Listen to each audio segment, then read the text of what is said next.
All right, let's get into a Also, quick Dante, recap. What's up? I'm sorry, I have to say that Dante, that the character who voiced Varian is voicing Lucifer in Husband Hotel.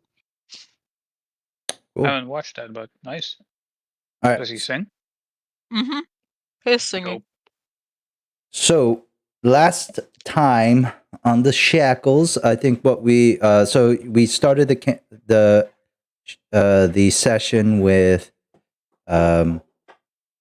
the message from Muna back to Peppery Longfarthen, the sorceress on Captain Harrigan's ship, and he mentioned choke Mikkel when he said send a message. Yeah, he mentioned what happened to Plug and Scourge. Then what happened? They mutinied. They said "fuck the captain," specifically outlining that part. And then you guys, arrived at And an he island doxed us. with Riggedy. Yeah, so he said Riggedy. Giggity. He said Riggedy Giggity. And All right, Smiley's there. We're good. okay. Yay. And so then, Hey, I just laughed that no one is actually calling it the name it's called. I've been calling it rickety. Yeah, you're the only one. I'm not like the full thing, Squibbity. rickety squibs. Squibbity Rickety wicks. cricket. It's all over the place. You guys are calling it scrubbing. Like, are we scrubbing the ship? And then you get invited by Captain White Winds to help him look for his father. The alternatives weren't really that great because he was either like, "Hey, you can leave. I'll take half your cargo, though." Or you can help me, or we could just wait here for Captain Harrigan to come. And eventually Leonard, being the clever man he is, realized that White Winds was actually looking for help for something. And discovering that his father, Rickety Hake, is on this island, or he's the owner of Rickety Squibs, is missing. Reports from his crew, like his carpenter crew, about savages, about wild spirits and undead, all in these jungles. And he also mentions that the dangers within the jungles of like these creatures, unnatural creatures called dinosaurs, roaming the land. Of course, Briar mentions that they're going to try to tame one. It's like, okay, sure, no worries.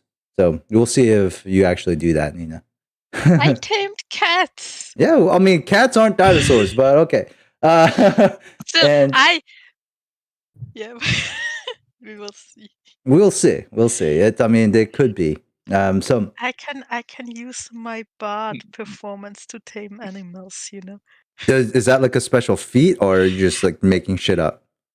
No, it's real. It's like some I don't know what it's called. It's like some bard stuff. Really? Yeah, like for the wind instruments, you can use the performance for animal handling. For other instrument arts, it's different. It's other checks.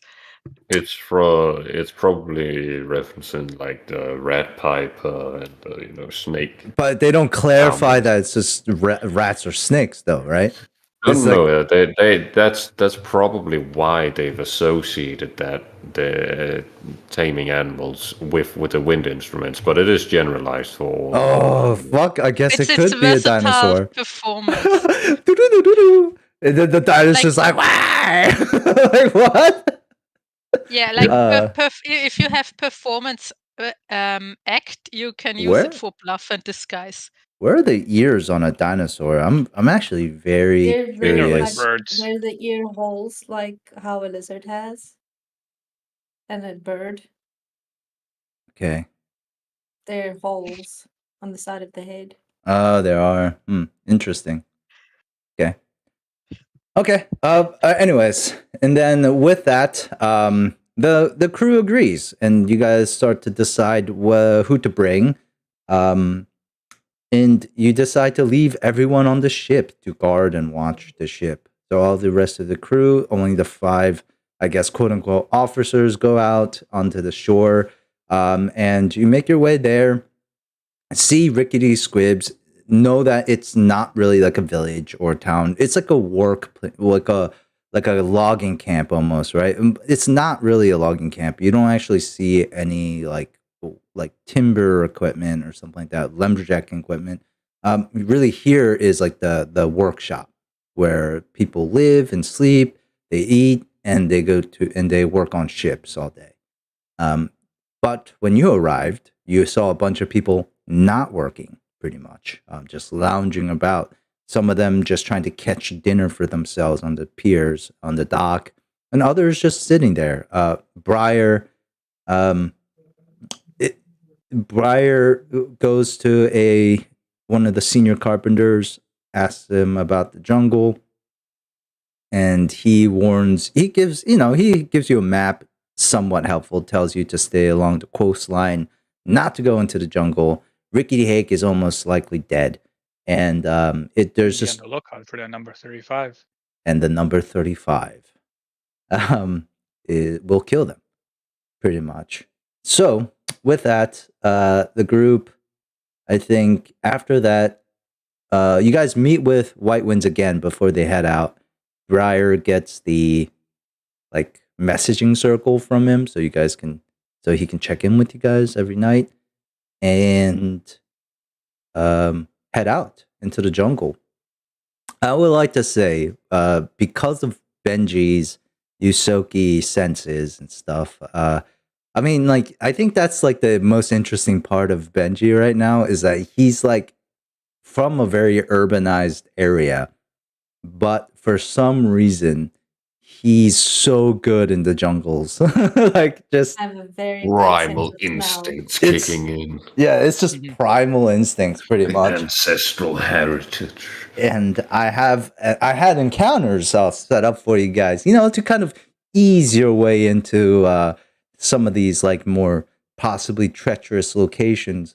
But you breeze past all of them, and spent your first night in the jungles, right? With a one-man tent that Knox was able to get from one of the carpenters on shore. Relatively, I mean, tiring trek through the jungles, right? But still very well, sort of like, still very pleasant for what it is. Nox starts a fire and to keep away the pests, and Briar, through a game of luck and chance, got to sleep in the one-man tent. I think what happened on the watch was the coolest thing in all the last session. Like Leonard, kind of looking to see how he can, like, reflecting pretty much on what it is to be a captain, and he was kind of forced into that role, right? Not really. He wasn't forced into it. No one ever forced him, but he took it upon himself to act first, and that's what happened. And It was me or Cog. and the campaign could have been very different if it was Cog. So that's good. And then Briar and Knox having a really special moment with each other. Briar sings Knox a lullaby, has him go to sleep to kind of calm him down. But then pleasant childhood dreams turn into dark ones, where Knox goes a little bit into the pain of his past, almost waking up and harming Briar, but able to hold back.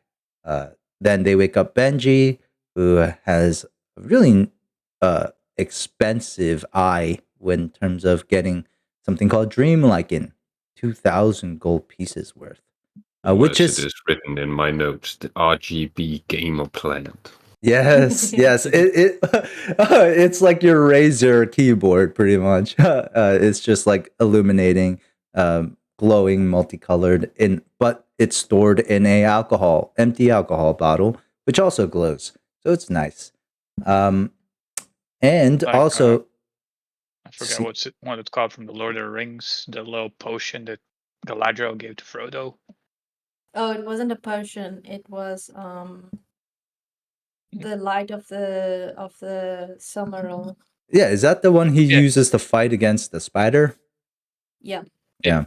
It's not supposed to be a liquid. I think they just used it.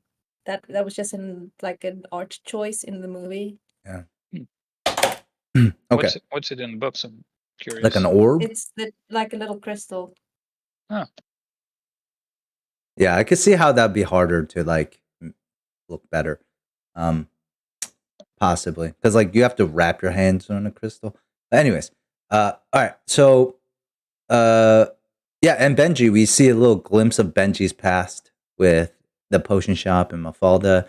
And Benji, you actually earn a new profession, which is herbalist, something like that, which is good.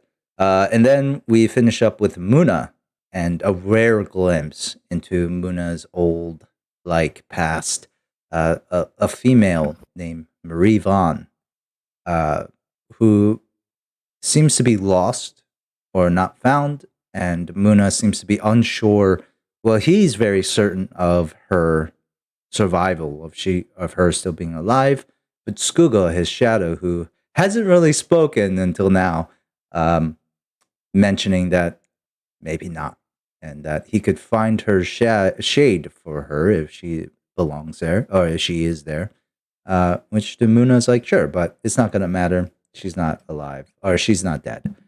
And then the group wakes up, sets out again with Benji again leading the group without any issue.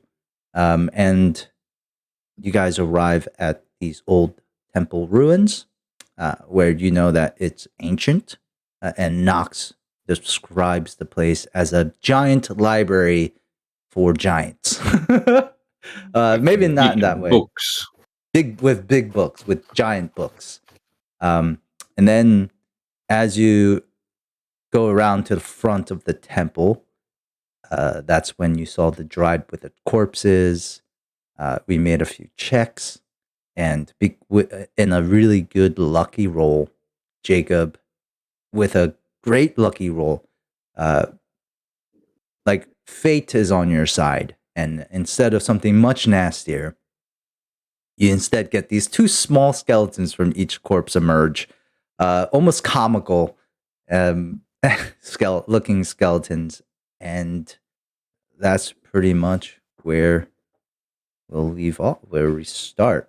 So before we begin, everyone is good with your stats and stuff. Oh, also, please remove 1 day of rations also from your thing.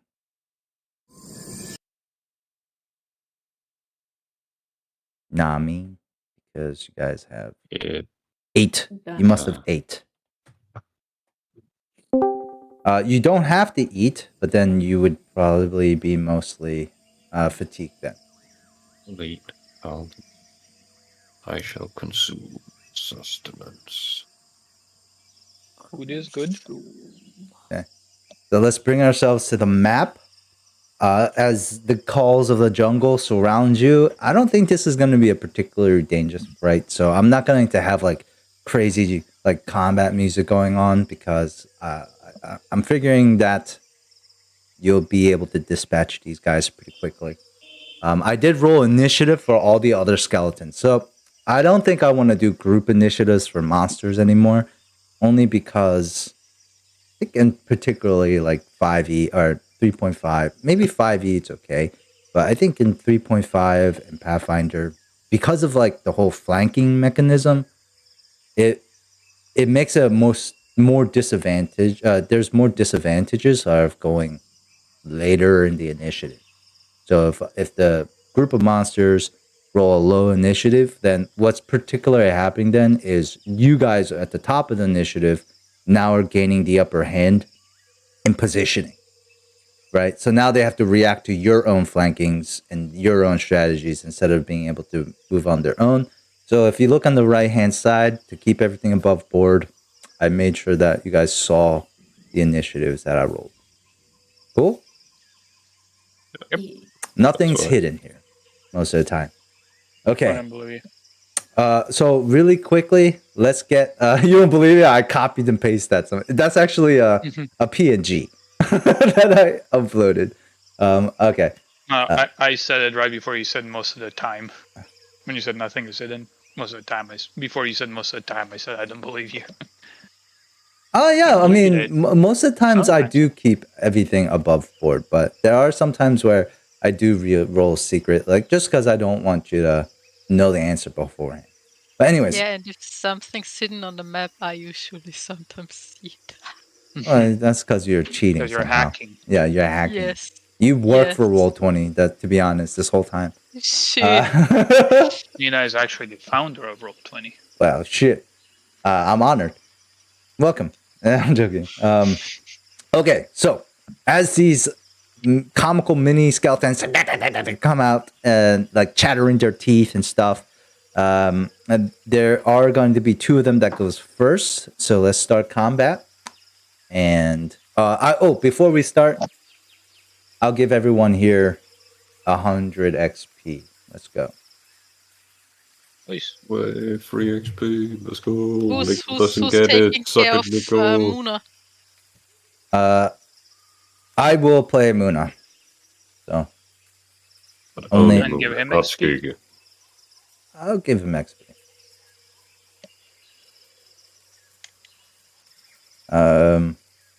He doesn't need it. No, I'm joking.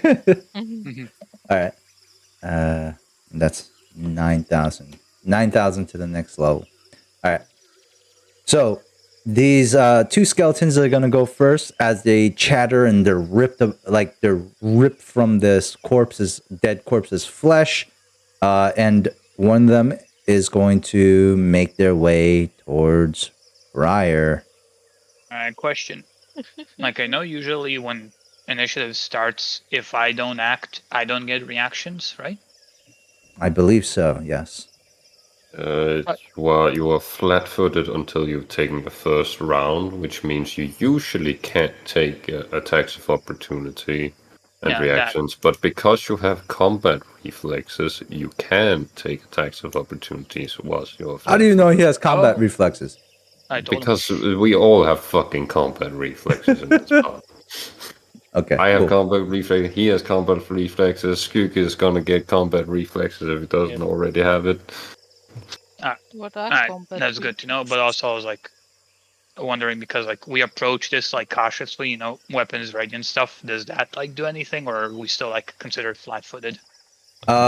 You're still flat-footed, but you do have combat reflexes, which is that whole thing of like you being ready just in case somebody you does still get take all of the other penalties for being flat-footed, though. Alright, I will whip this fucker here. All right, you whip him as he gets close to Briar. Go ahead and make your attack. 12. Is that hit? That does not hit. The stone behind the skeleton cracks and splinters as, yes, even this whip is so strong, it can... That would have been 10 damage. That would have been... Wait, why is it damage 1 and damage 2? What is that? Oh, two-handed versus... No. Damage 1 is, I guess, normal whip, and damage 2 is my class has a thing when I have a favored weapon. I have like a different damage dice. 1d6 instead of 1d3, I see. Why do you not just change the first damage to be that? Wait, what? So you're telling me that there is a 1d3 for a whip? Yes. What? What's a 3-sided dice look like? What the fuck? It's 1d6 divided by half if you're doing it with physical damage.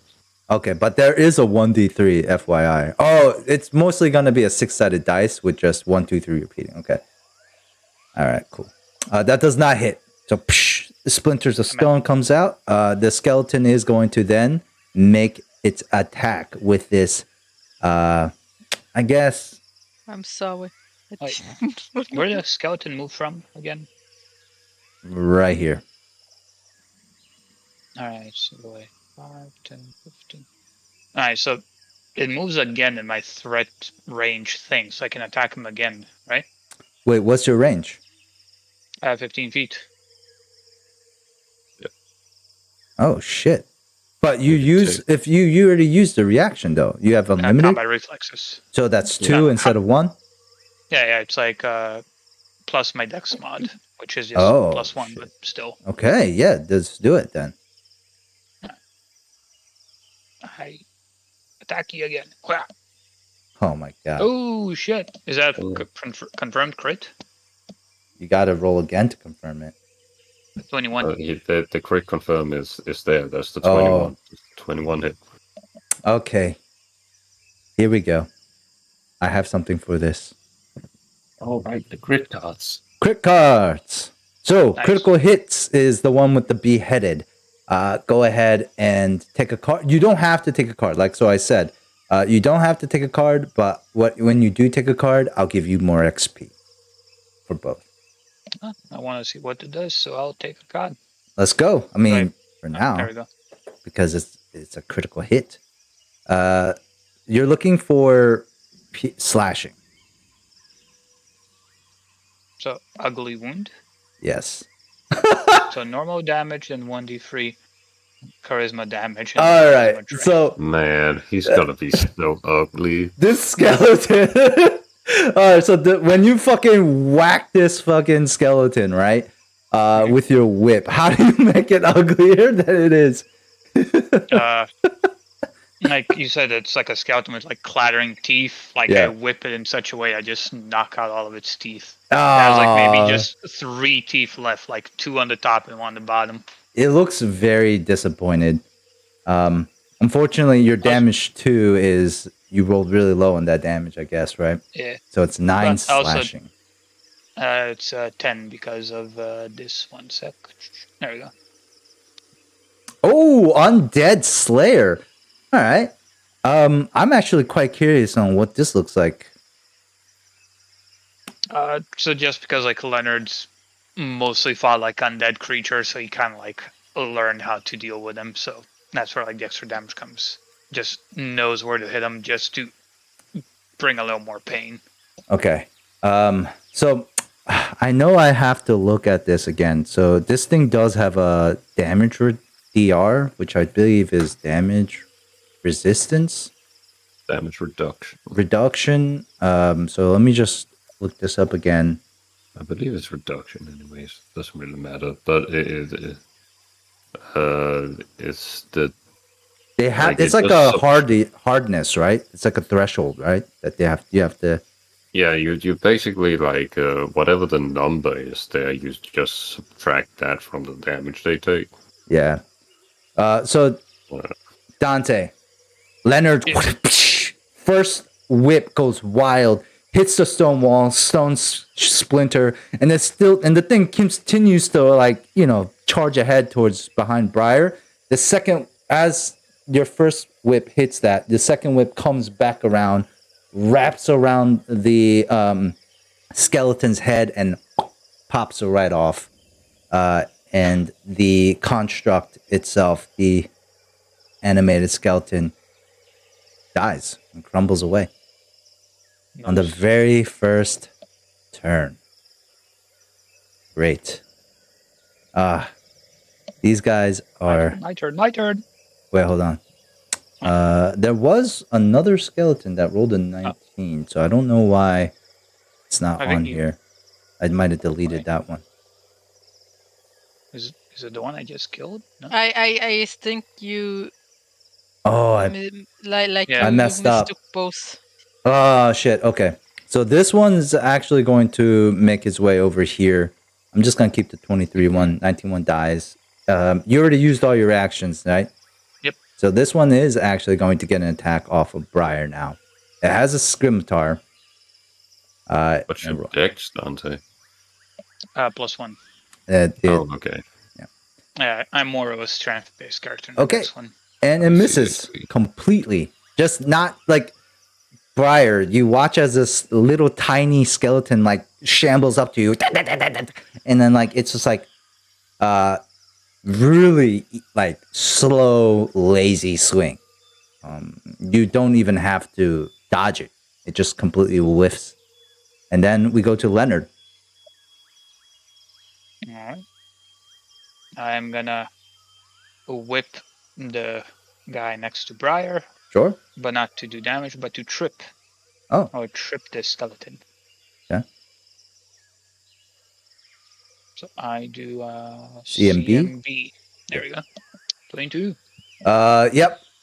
I'm gonna say you don't even like trip it like traditionally, like an ankle. Like you just take one of the ankle bones away. Yeah, I was gonna say.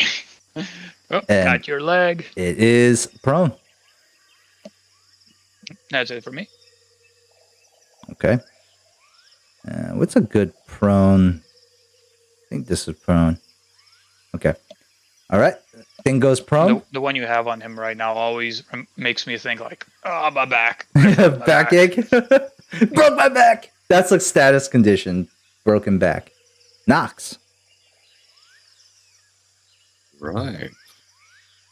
Well, Nox is going Now there is a to- 5-foot stone wall directly in front of Knox. I do want to mention that. Oh, that's a 5-foot stone wall. Okay, Yes, sir. Okay. It's actually kind of hard to jump. I mean, you can clearly see over it, right? Knox is much taller than that, but yeah, I'm gonna How need are some these sort of those acrobatics to steps? jump over it. Yeah.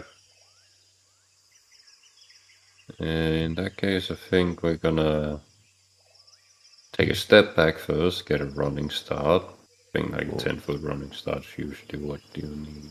Yeah, Get a sure. better check. Love it. And do a running jump up. You want to land on the stone wall or just on the other side? Preferably on the other side. All right, let's roll a acrobatics check for you. Question, DC Cal. 10. You said like I get more experience for drawing crit card. Should I add the experience now or is that later? Later. Well, yeah, you can add 50 XP for you right now. And critical failures is 100 XP. And that'll scale Nice. up as you go. Okay, so Nox, you boom, boom, boom, boom, thud the ground. And how does Nox jump over this? Is it just like a regular? It's like when he reaches, like as he's running, making the running jump, he's actually going to equip his shield as well during the mid jump. So he can't use his hands to like vault over the wall. So he's just gonna 2 feet together, and like take the running start, 2 feet together, and then just a big mighty leap up. And once he comes down, he's going to like put his foot on this guy. Okay, roll a tackle. Make like a stomp. I love how he's not like most people use their hands to jump over walls. He's just Hulk jumping, right? Like just like Yeah. I mean, force of strength. His hands were busy equipping the shield, so, you know. Force of strength, like like Black Widow, Captain America. They'll like use their hands. The hero landing. Yeah, he's just. Oh, you mean for vaulting over? Yeah, vaulting, but like he's just force propelling himself up. And on the 15, that does not hit. As you bring your foot down to crack the skull of the skeleton, you miss slightly. As your foot creates a small little Did not dust jump cloud. far enough. Does that end your The turn? skeleton was normal size. That does end my turn. I'm not going to tell you. Briar. Is there something like we tweet? 5 foot Yes. step. There's a 5-foot step or a tumble. I believe I changed something about this. Yes, you added in the tumble rule. Tumble. Which is an acrobatics check. No, it's movement. It's part of your movement. Okay, yeah, I tumble back then. Okay, hold on. So, do you guys remember what I... Oh, so there is a tumble, I believe, already. I'm just kind of making it more accessible to use. Let me check.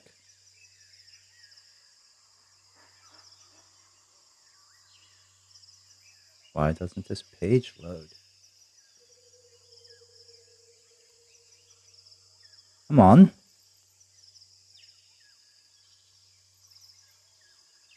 Oh, is anyone's page blank for them too? Is that just me? For what? The cheat sheet that I have? Oh, okay. Here we go. No, no. I can see the cheat sheet. Okay. Okay. There is no tumble on here. Forget what the tumble was. Forget as well. So tumble is. Let's see.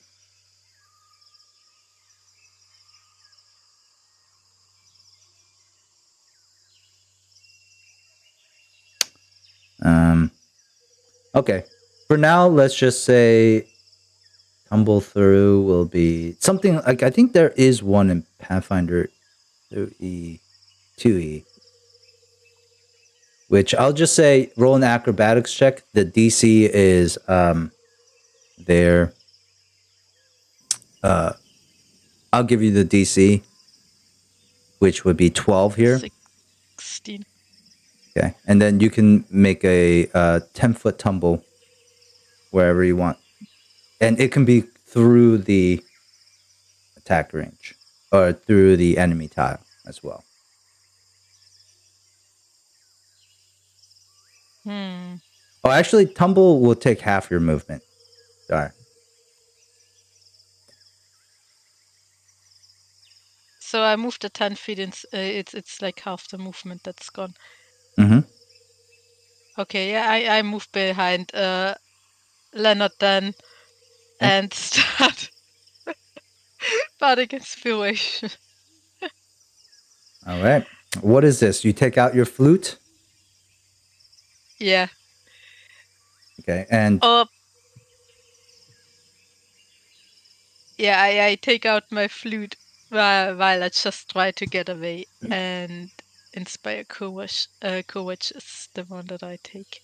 okay. So inspired courage is different from inspired competence, right? So what does encourage sound like? What does courage one sound like?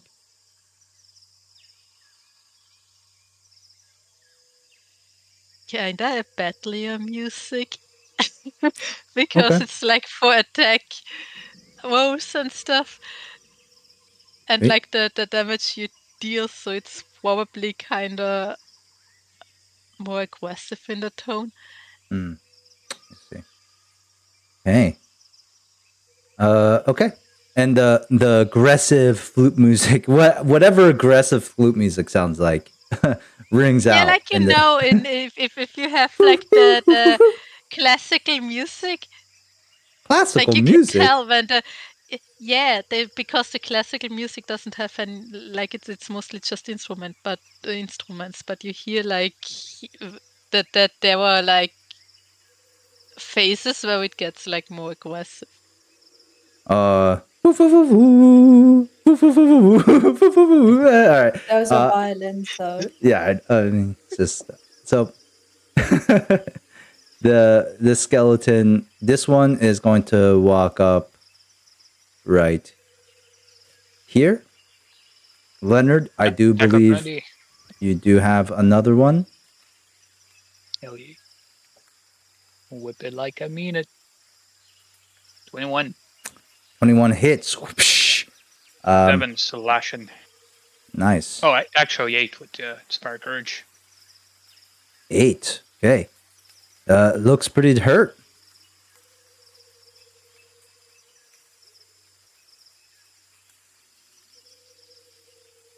Okay. It does. So it will. Does Nox get an attack of opportunity because it's coming into your threatened range? No, it's just moving into my range. If it moved to like the square over here was already being in my threat range, then I would get an attack of opportunity. Oh, well then why does Leonard get the attack of opportunity? Leonard gets where was it before? Right here. Was it right here? Well, if it moved diagonally, he wouldn't. Oh, okay. Oh no. Yeah. So that's what I thought. It is entering your threat range. It is not moving through it. That's what I'm like. That seems pretty OP, but okay. All right. Yeah, So I'm going to revert this HP back. He would get it. And the skeleton is going to hit the scimitar. 13. That's a miss. That is a miss. So it's got this one's next, it's going to go up here and attack you again. Or actually, this one's diagonal. You're in its effect threat range. So this one's going to just take its full turn as a full action and attack you with 2 of his claws instead. So we have, boom, 18. 18 hits. You take 5 slashing damage as it cuts through skin and cloth with his jagged bone claws. That ends its turn. Fly is ready. This one's gonna surround. It got 2 claw attacks. Oh, is that what that means? You're right. It does get I 2. would assume so. It's taking a full round action to do it. Yes, it takes a full action to do it. So there's another claw there. No. That's another 5 Don't slashing. worry. I shall assist you in killing my character. No worries. All right, so this skeleton's gonna run up, and it does not get flanking yet. It does not get the full round action, so it's gonna make 1 scimitar attack. 16. Miss. That's a miss. All right. Block with the shield. Skuga's turn. Wait, did Muna go? Where is he? Oh, I don't see Muna on here. What the fuck? He didn't roll initiative. It's not the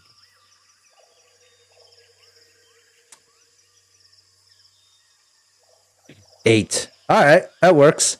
Skuga's gonna go first, and he's going to make some attacks on this guy on the ground here. The one guy with 2 characters is the guy I want missing. Motherfucker. No, I'm joking. And he's gonna make a claw attack. This guy on the ground. Do you get any bonuses for them being prone? Yes, they have like It's like a penalties. +2 or +4. Let me just double check that. Might be a -4 to the AC, which is essentially the same thing as +4 to the attack roll. Let's see. Yeah, a -4 penalty to AC against melee attack. Okay. Yeah. Yep. Doesn't really necessarily matter here because it's gonna hit anyway. So it deals 8 points of slashing damage. Crit? Is there? No, that's 2nd edition. That's only Oh, a right. 2nd edition. I keep forgetting. So yeah, takes 9 points of damage. Oh, actually, it kills this one. As Skuga comes up with his shadow claws, it just pounds it and smashes it into the ground. This skeleton's gonna go next, and I'm gonna say that they are able to occupy 2 squares at the same time. And this skeleton's gonna run up and miss. Muna's turn. Now, I do think there is like rules about this, but I think Muna will cast Enlarge on somebody. I kind of wanted to cast Enlarge on Benji just for Benji. funskies. That would like be no benefit to anyone. I know, but you're small, so I wanted to like make you like a normal size rat folk, but instead I think it would be that might actually be a detriment. yeah. But instead you lose dexterity on it. I do believe he's going to you'll enlarge screw me over. Nox. He's going to cast enlarge on Nox.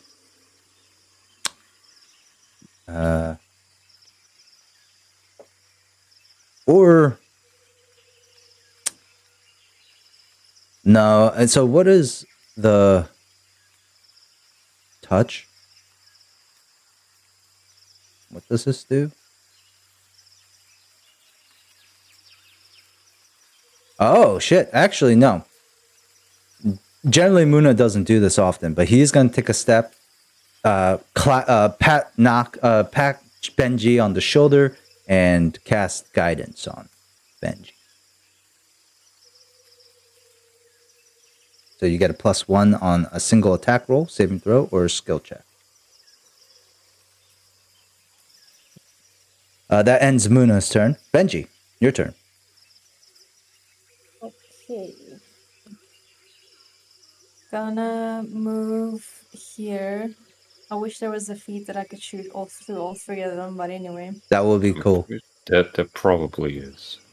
Yeah, there probably is one. So what I did want to do, I can't do anymore. So instead, I'm just gonna do something very boring, which is just shoot at this one. Do you want to use your +1 from the guidance on your attack roll? Sure. Okay. I mean, do I fall within the radius of the bardic inspiration? Yeah. So you have a +2 to Then it's hit. +2. Yep. Okay. It's 23 to hit. Okay. You watch Benji as your bolt comes out and breaks against the hard bone of these skeleton creatures. Does that end your turn? Hold up. Let me just double check what this 1 feet of mine means. No. Okay.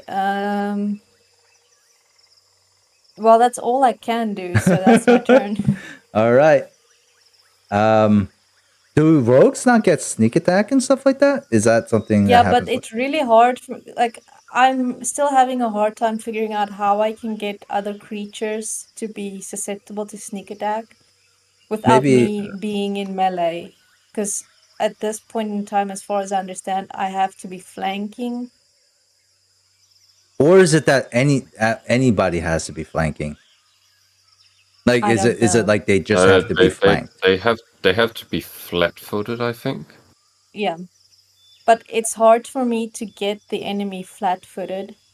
Maybe Yeah. as I level up, I will figure out a way to do this better. But Well, Jacob and Dante, I mean- you guys both played the system before. I mean, Jacob, you're Yeah. just a rules lawyer, but I mean, I did as a team, I trip them. They're considered flat-footed when they're prone, but right? but if it's they're prone, range, I get they get a penalty. +4, yeah, to the ARC, Oh, yeah. right. which would make it harder See, to hit, but they would technically Overall, get it the just sneak feels attack. like playing a ranged rogue was a bad idea. There must be. Well, I mean, Is there, that's like, kind of why attacking from you stealth? want like a high initiative on a rogue, because then you get to attack before they have their turn, and then they're all flat-footed. That's one way you can get the sneak attack to Even Yeah, with range. sneak attack. I just didn't get to roll high this time. Yeah. You should do, like, action stealth and then action attack from stealth. Kind of like The thing fire. is- Potentially that might work, but hiding just in plain sight is kind of difficult. Very difficult. Doesn't work. So, and that I think that's going to be the fun of playing like in a new system. Is like I think Benji, you'll figure out a combo eventually, or and then we'd be able to use that. There might be like some consumable items you could actually make with alchemy. Ooh. There's something called Tanglefoot Bag, I think. Oh, I just haven't had the opportunity to make anything.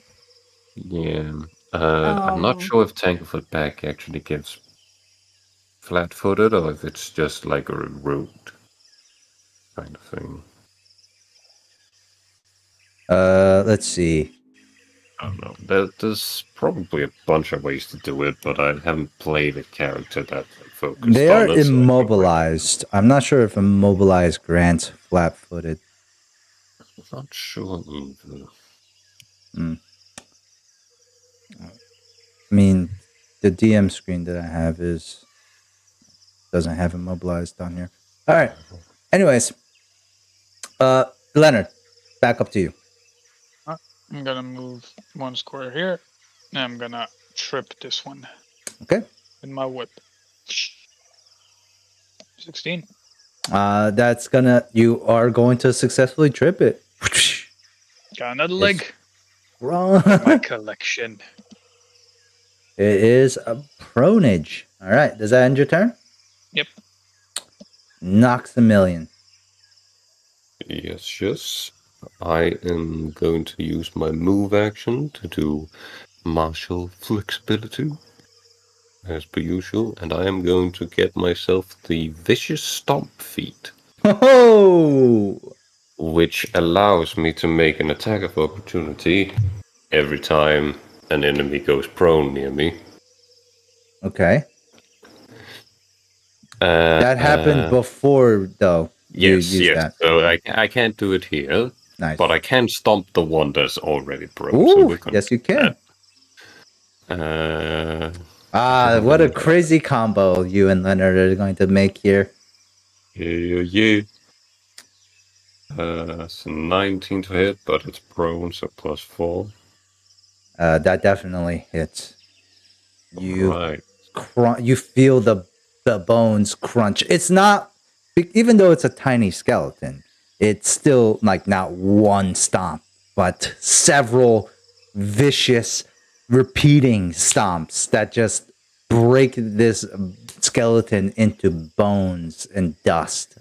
Just dust, pretty much. And you stomp the life out of this undead creature. Is that end your turn? Yeah. Briar. You have a swift?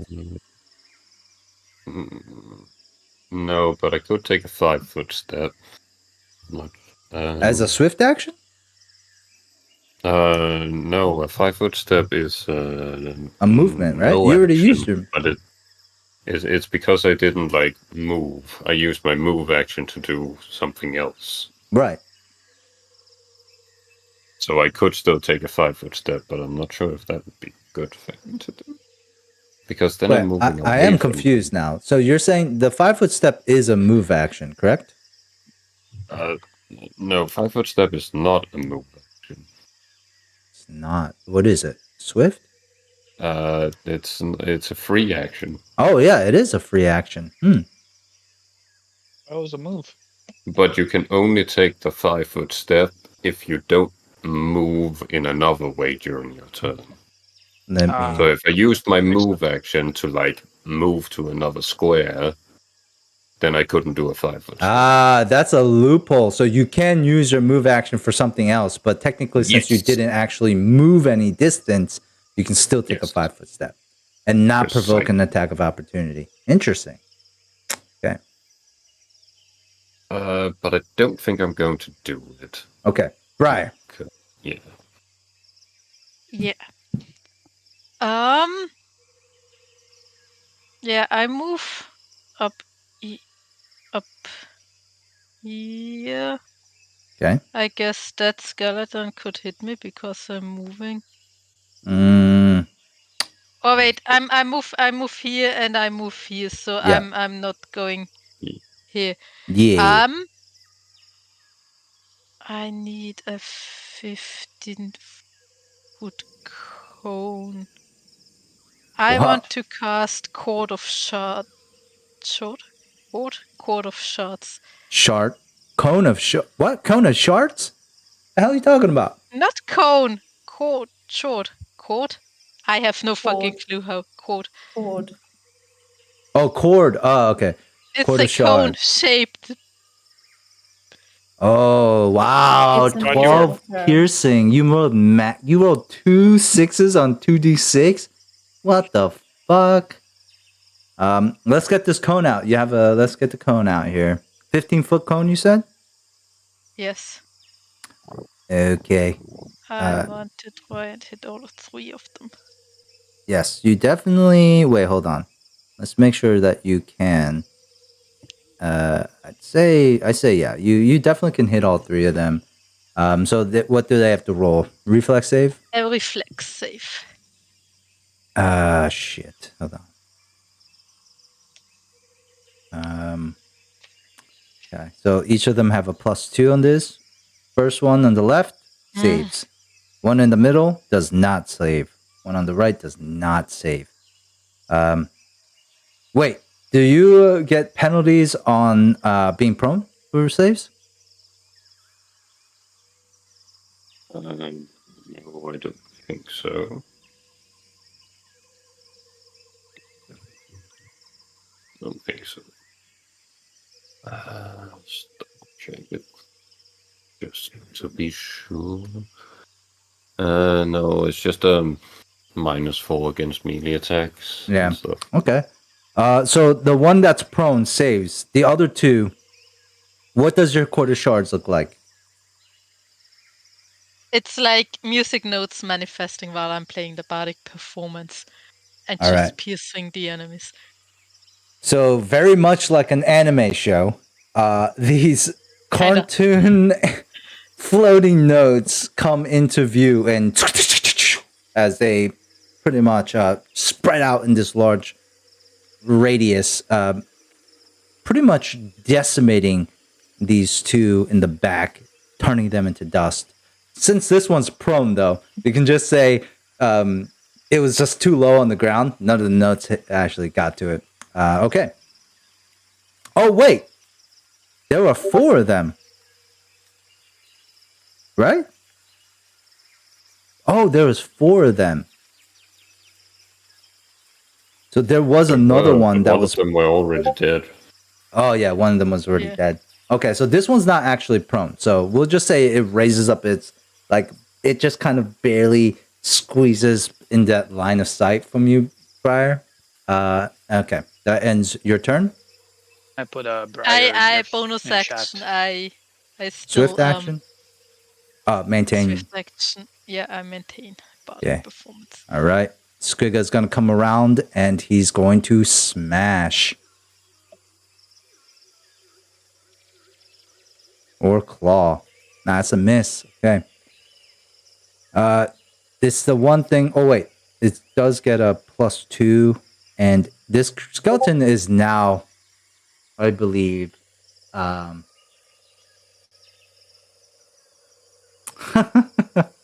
there's so many of these musical combat things. It's funny. So, skeleton is flanked. So, is the skeleton flat-footed for anybody? Well, for Skugga and for Nox at the moment because he's flanked. So only the flankers. I'm not sure if that means he's flat-footed against everybody or if it's just us. I have to look at the flanking rules for that. Let me look at flat-footed real quick.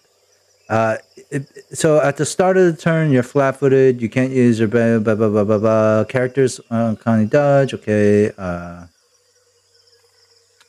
Okay. So flat-footed is just basically for the initiative thing. Flanking. No, flanking doesn't even make him flat-footed against us. It's just like a bonus, right? We just get a +2. Okay. All right. So this skeleton is going to, it's going to use his full attack to 2 claws knocks again. 11 and an 18. Damn, 18 hits. All right. 6 points of slashing damage to you, sir. I'm bleeding. No. Benji.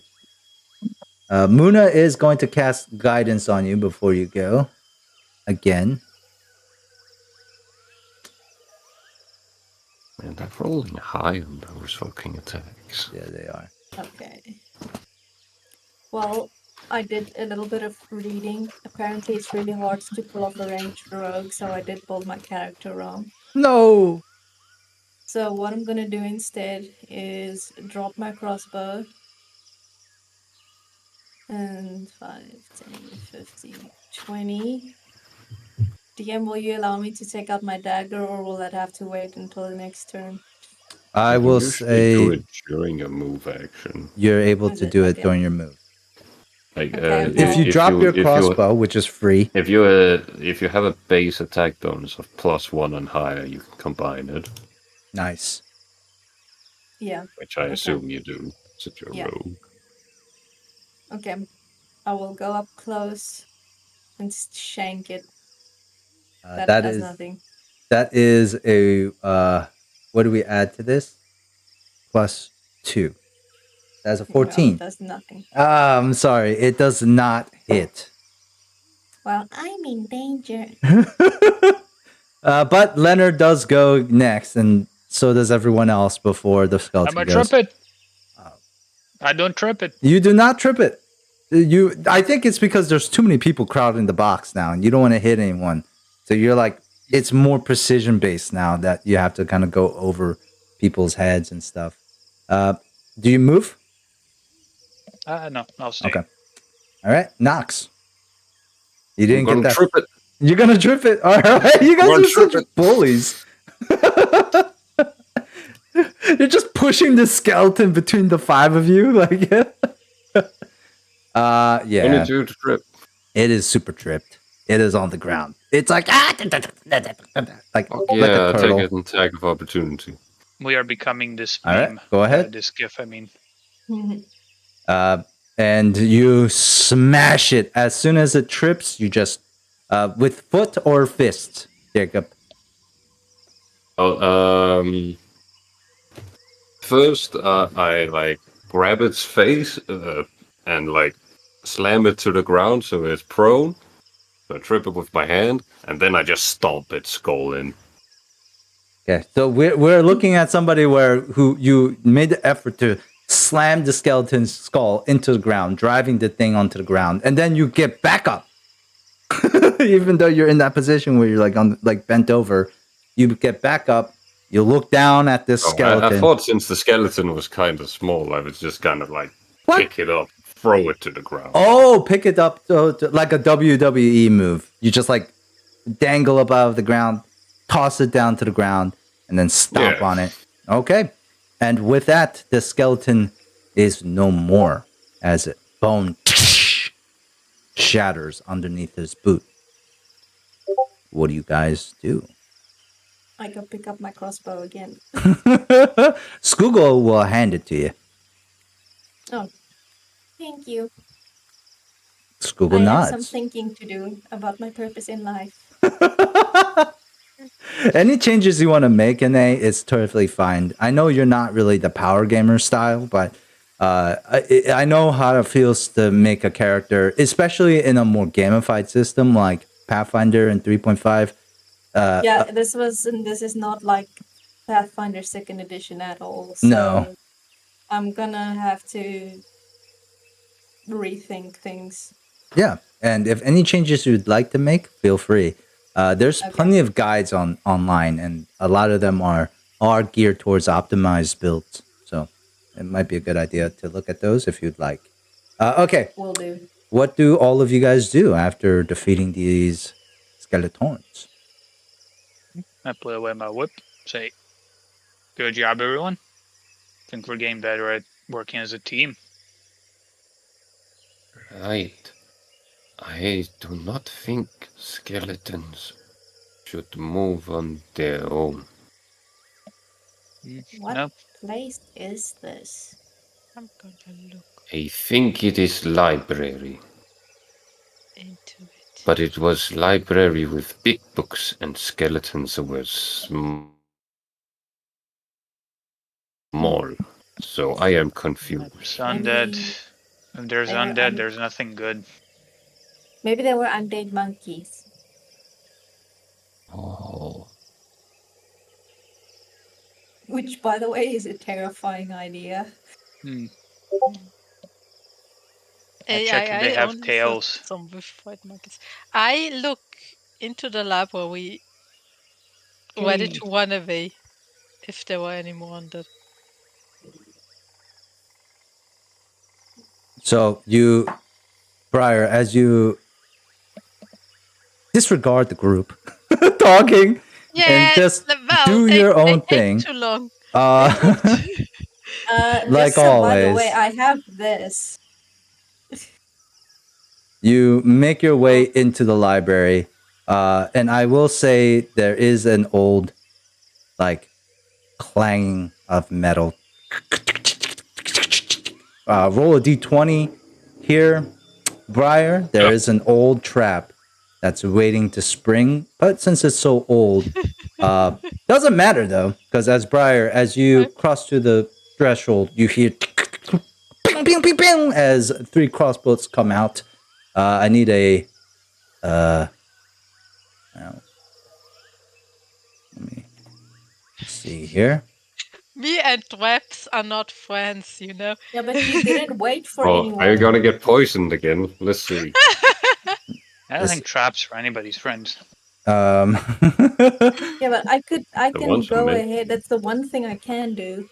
Yeah, I didn't know that. It was just like you were talking what to do next. That is and the I'm rogue's just primary job. let's just go. Yeah.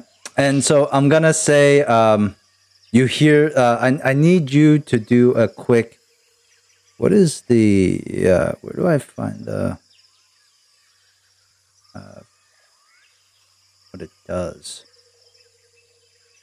Oh, it's just a roll. It makes a roll. Whoa! Oh shit! That's bad. Oh, that's a 30.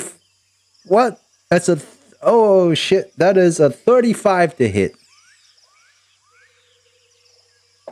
What kind of trap did you make? Does this hit? Are you joking? No. I don't think he is. Traps are pretty dangerous. 10 Are you points of joking with the question? 10 points of damage as a bolt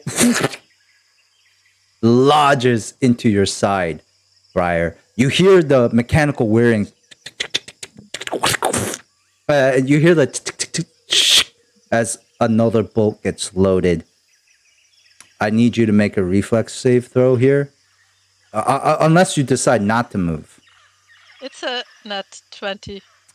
And as you, where do you tumble? Forward, to the side, or back? Okay. I you know those when you turn around like to the side. I just kind of make that small circle back behind the pillar.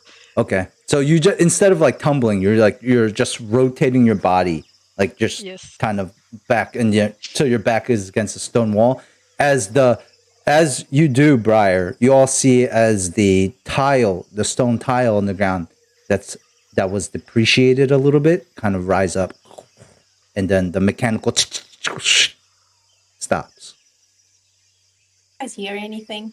Oh yeah, hell yeah! I mean, Briar must have. Yeah, I mean, you took 10 points of damage. Sarcasm. That was sarcasm from Benji. I think Briar is hurt. Are there more skeletons moving? Besides our own. Someone wandered off by themselves and they got hurt. Is anyone surprised? I am. I just pat Nox's knee. As I don't say anything. I just take the bolt out of my body and heal myself while doing so. Also, I think I am still bleeding. Oh no. No, it's not that bad. But it is not so good. Alright, I got you, buddy. How hurt are you? I'm useless. I'm pretty hurt. Oh, alright, I'm gonna then cast you spell. Gonna do this one. You get 8. 8. Wonderful. Not enough to bring me to max though. Alright. And I'm gonna do a additional this. Oh, this doesn't roll it, so D6.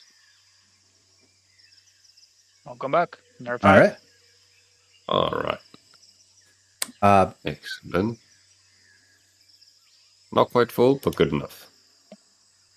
So, Briar, you good? Kinda. Need healing? Not right now. Alright. What'd you find in there besides traps? A bolt. It sounded like a second one is ready too. Okay, let me give it a sniff. But who shut the boat? I'm gonna do the one thing I can do, which is trap finding. Okay. I don't think none of us could do that, so go for it. I think You Briar already, already found it. yeah, you already Yeah, found but the there trap. might be more. There might be more. That's true. Okay. Give me a perception check. So it's +1, so that's 23. But you notice, of course, in the room itself, here's the layout of the room. You notice in the room, in this room, Mm-hmm. there are statues.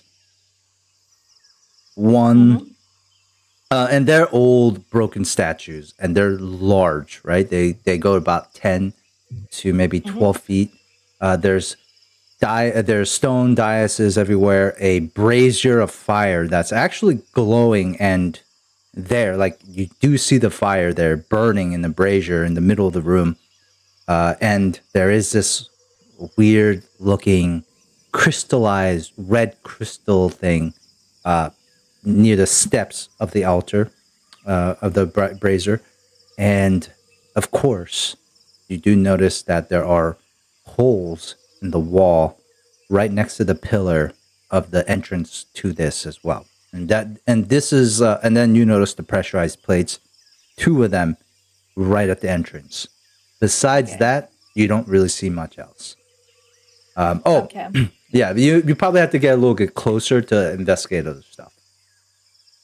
Okay, I'm gonna try and disarm the plates at the entrance with disable device, which I also get a bonus on. Okay. Let me just make sure. Yeah. So Quick, Muna, guidance. definitely, Muna definitely can give you guidance. So that's a +1 to your skill check. And I can Nox also use- gives you guidance for -1. I can I use think disable it is device the red wire. to disarm magic traps as well. FYI. Okay. On your perception check, this is an old, ancient, like, mechanical trap. Okay.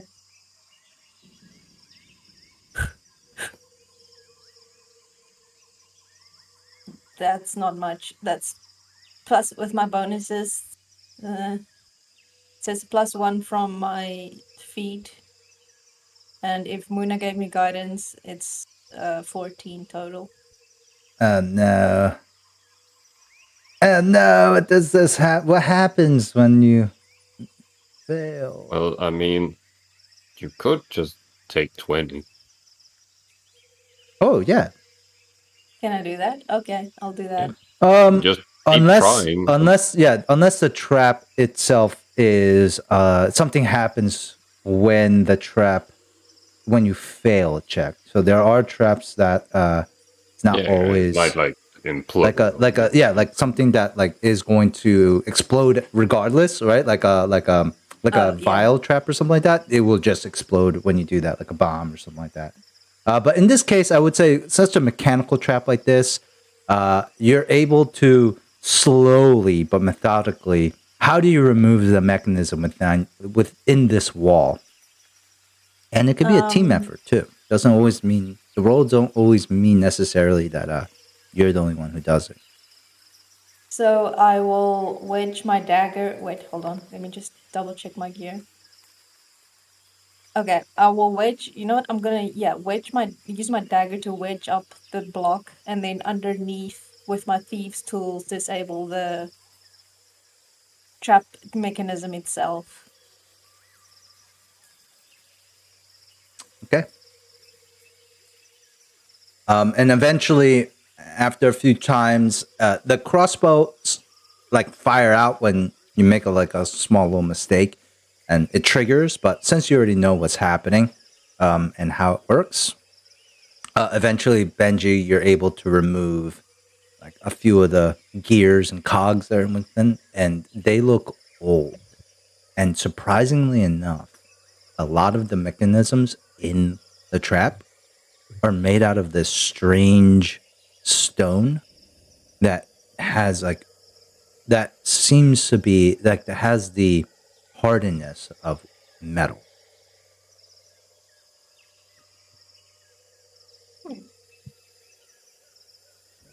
Okay. So you can make it so that you disable the entire device, yeah, you're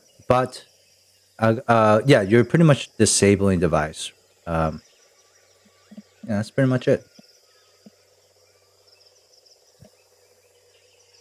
Okay. I'm still gonna go ahead and see if there's any more. And I'm just gonna like tiptoe in and keep on lookout for any more traps. All right. Roll me another perception check as you make your way in. Oh no, that's only 11. 11. Okay. Besides what I really told you in the beginning, you don't really see anything else. I mean, the fire going in this giant brazier in front of you, that's like where your eye gets captured a lot. Like, just keeps going back to this warm fire. For everyone outside as well, you guys all notice the sun beginning to set along the peaks of the trees and canopy of the jungle. It was morning. No. I'm gonna follow. How would it be morning if you did like another trek? Oh yeah, right. I forgot. No worries. I'm gonna follow Banshee. Does that look like dusk though? It kind of does, right? Not bad. Looks pretty cool. Looks like golden hour. Golden hour, yeah, that's exactly what it is. It's the golden. All right. I wanna follow Banshee. If you trigger another trap, I swear to God. Where does Benji go? Inside. So this crystal thing, is it just like crystal shaped, or is You the have shape to like get anything closer specific? and roll me an investigation or appraisal check or appraise check. Yeah, I'm not getting close to that. I'm kind of just like going in and then like standing close to the wall. If you don't get close, I'm gonna go. I put my hand in the fire. You put your hand in the fire. All right, you take 1 point of fire damage. No. I look at Nox. I thought you were the dumb one. I'm gonna put my hand in the fire. All right, No! you take 1 point of fire damage. I keep my hand in there. No! You take another point of fire damage. Okay, I'm leaving. All right. Goodbye, everyone. I'm going back I to just the keep ship. it there. Pull him out. No, and out. Well, out. the thing is, I have 1 fire resistance, so I don't take any damage. But it does get exponential as you continue to put your hand down. No, Nina, you said it. Yeah. Take your 5 point of damage. Okay. Roll a fortitude save for Nox. Benji's like All at 9. at the Okay, point now where you he's take- aiming his crossbow at Briar. Now you take 3 points of fire damage as your hand begins, as the heat begins to get too much. You see your skin begin to blister and start to. I take out my hand and I blow on it. Why would you do that? We're gonna die. No, Briar did it with such confidence. I thought it was good to do the same. We're gonna die. Briar was warm. We're gonna die. Okay, just don't put your hand in any more fire. And Briar, what the fuck? Yeah. Give me more. I need more than just, yeah, why the hell did you put your hand in a fucking fire? Why do you care so much about what I do? I saved you like 3 times. I think Maybe it was cares magical. because we are friends. I think it is normal for friends to care about each other. No? But see, since I did that, everyone is inside, right? Is that why you did it? Otherwise, everyone would just have been taking so long to get inside. Yes, because we have Benji who's scouting out for traps. Oh, so I should have stayed outside. In the future, yes, but what's done is done. Oh, okay. I am sorry. That's alright. Briar, I can't keep saving your life all the time. One day I won't be there. So, try. If I remember correctly, the one who almost died isn't me, but you. I think you also almost died that couple of times, actually. Mr. Plug, reorder the ship. I got you out. When you got shot with a poison arrow. You when you were about to get keyholed. And Cork saved you from water.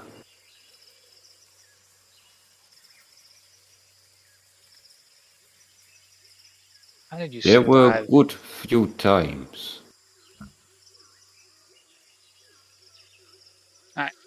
You know what? It's a conversation for, never. Benji, is it safe in here? Do you need to look around before we can? Think so, but be careful. Okay, careful for everyone means no touching fire, no touching the crystal, no touching the set. You know what? Don't touch anything except the floor with your feet. As soon as you said don't touch the crystal, you just seen Nox just I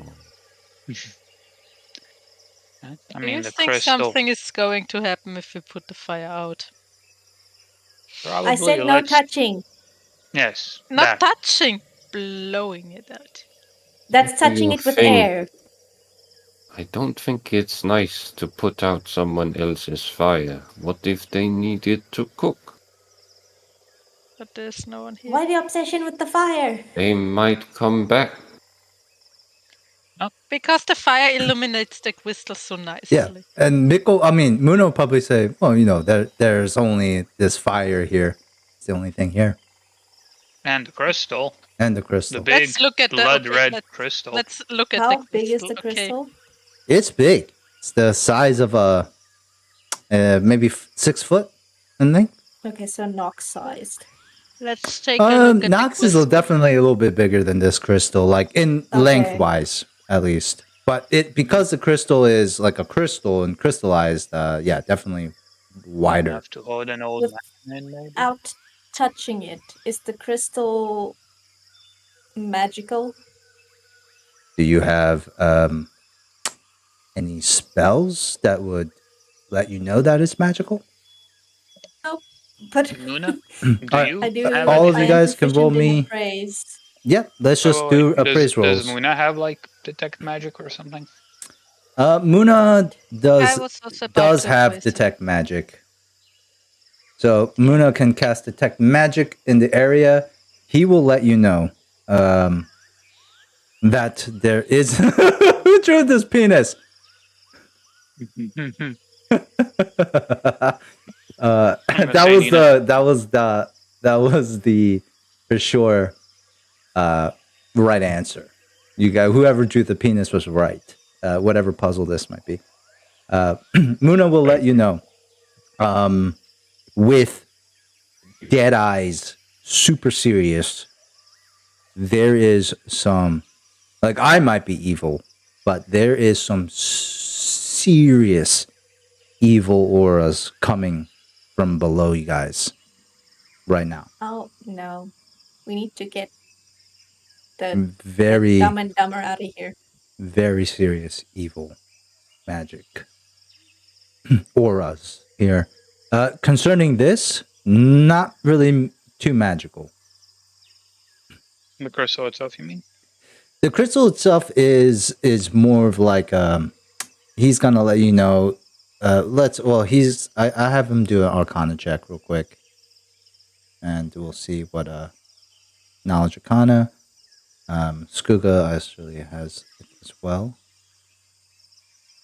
Okay.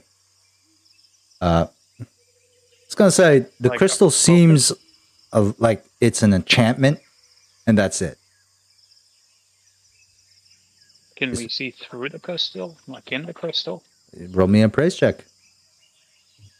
Uh, So Briar and Benji, both of you can take a cookie. You're not really quite sure what you're looking at. It's definitely crystal, but it's opaque. It's not fully transparent. Can I get a cookie IRL quickly? Yeah. get that cookie down. I don't know why all my cookies are just gold pieces. Well, you got to make that money. You got to make those shmoney, baby. 11. Make that shmoney. So- You can also take a... Wait, before you guys draw from the cookie jar, I realized that I think I want to have less plus ones in here.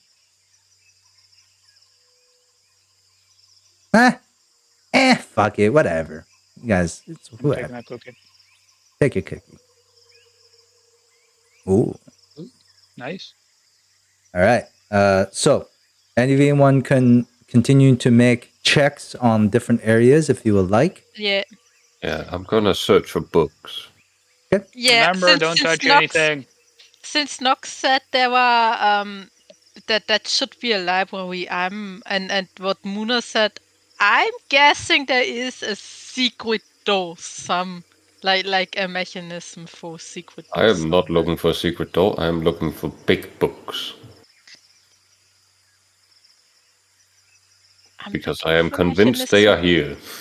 I'm looking gonna for a check out his mechanism to the real library. That's underneath. Welcome back. Okay.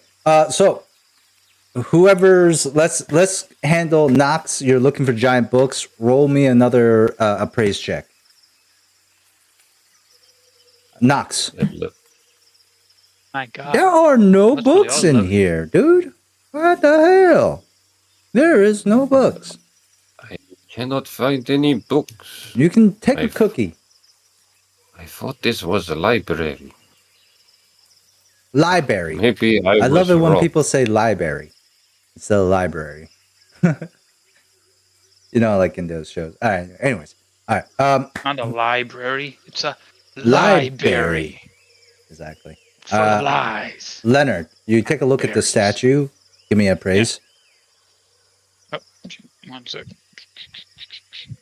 Praise. Can I just do this? Nope. There you go. Got 4. It's like us. Another cookie for me. It is a no. It is That a. was fun. It is a rock. Oh, I didn't say get a cookie for this one. Oh. Yeah, because this is like more individual stuff. So yeah, just throw it out. So the statue that you're looking at. Let's throw this motherfucker out. The statue you're looking at is nondescript. It's a statue of a bigger person, pretty much. Warrior, weapon, armor, but all stone. You know, it's like nothing you can actually take. Maybe you can like try to make not like MacGyver out like the spear, but it's stone, so it's going to be heavy. You probably can't use it. Really, it's a nice piece of work. I just want to see if I can recognize it. No. No. It's just like so super nondescript. Like, you know, not really anything that you like. You can really discern about it that's like unique in any way. Benji, do you want to investigate anything before we get to Briar? Is there any writing on the walls? You can roll me a perception check. 22. Okay. So there isn't any writing on the walls, but you do notice that in front of Briar, there is a stone tablet with some writing on it. Okay, I'll go closer. And Do I recognize the writing? And Briar, roll me a praise check. Ah, damn it. Okay. The both you and Benji are looking at this stone tablet. It's broken in half. There is writing on it. Benji can also roll me an appraise check as well. Or no, both of you guys can roll me now a linguistics check. Okay. There it is. And the DC is going to be 20. Damn, Briar. Take 25 XP. Shit. I have a freaking +3 to this. And you have I a +3? So yeah. Oh, you put some points into linguistics? Nerd. No, I'm a rogue. I've got points in everything. It's a nerd skill. No, I'm joking. Okay. I'm just gonna have to go and look how to play a rogue if I don't want to change things up. You can always retire Benji the hard way.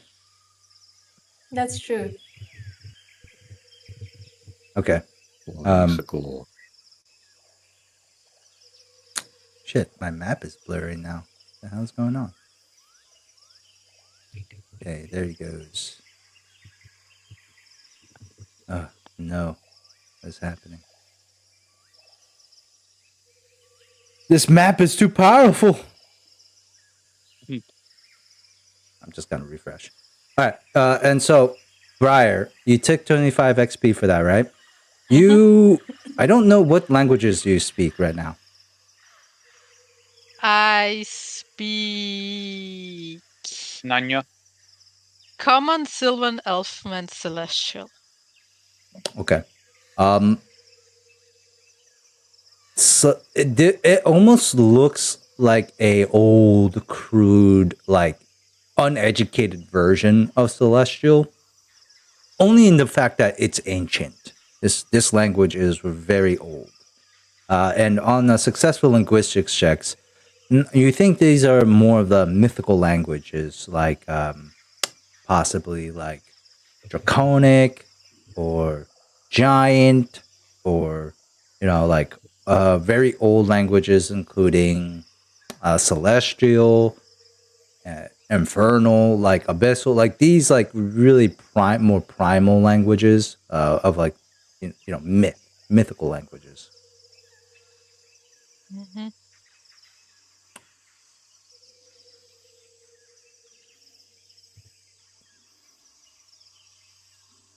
But I can't. You want to share that, or you want to keep that to yourself? I'm gonna tell the others, but I guess I cannot really read what's on there. No. Nope. Yeah. I have no clue what's on there, but I guess it's something along those languages.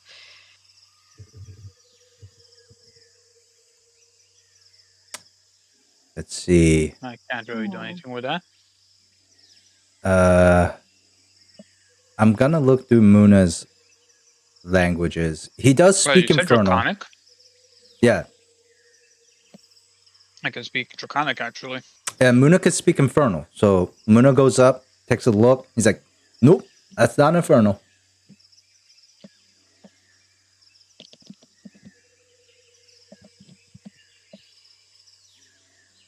Leonard? Is it Draconic? I can do that as well.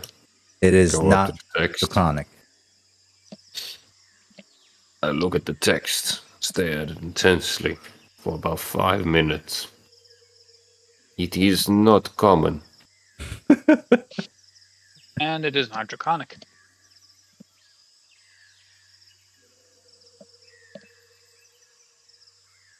It's not Celestial. It's not Goblin either.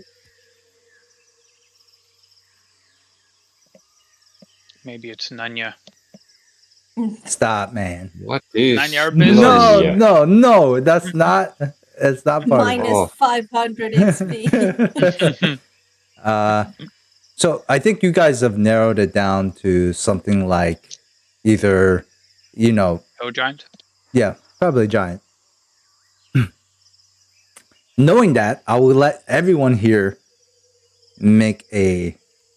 I guess draconic would actually be the most similar. So, Leonard, you can make a linguistics check to maybe suss out some of this.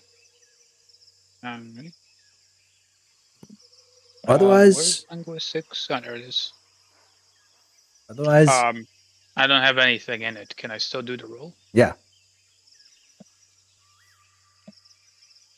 Oh damn! Nat 20. Wow. Wow. This is amazing. How did you just roll a nat 20? Luck. Holy shit. All skill right there. That was just wow. Nat 20. Okay. On a nat 20, I gotta honor this. There are some words that are similar. And it almost as if like these languages came enter. it almost as these languages stemmed from sort of like same like parent language, like a Latin, like Latin. You notice the word fire, or is it fire? Maybe it's warmth instead. You notice similar like ice or cold, and then you notice something in the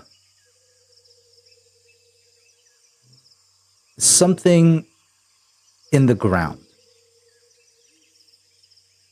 Something like that.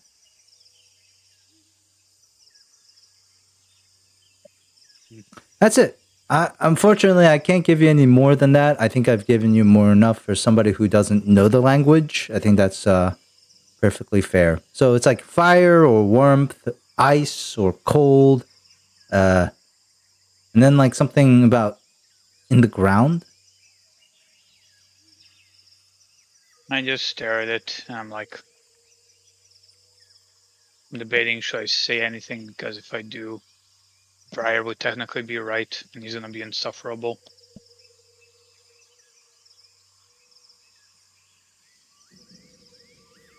So he just stands there, just staring at text for a good minute. Then he sighs and. Alright, this is what it says. So, Briar, I think you were right. Why is Briar right? I didn't know. I don't remember what they said. Because I said there has to be a. Wanted to put the fire out. Yeah. I wanted to put the fire out, and also there must be a secret room underneath. Yep.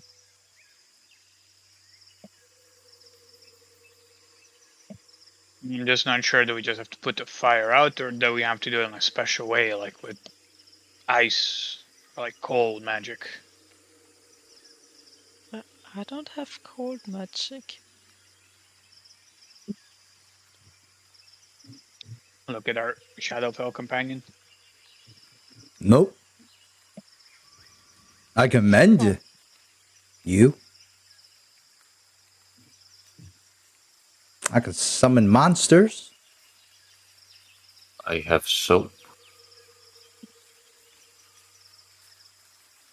Good to know, Nox. Let's just try putting out the fire then. We have a huge tarp.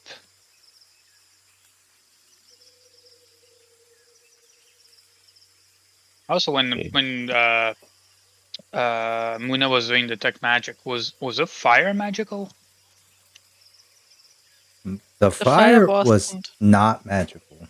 No. The crystal was.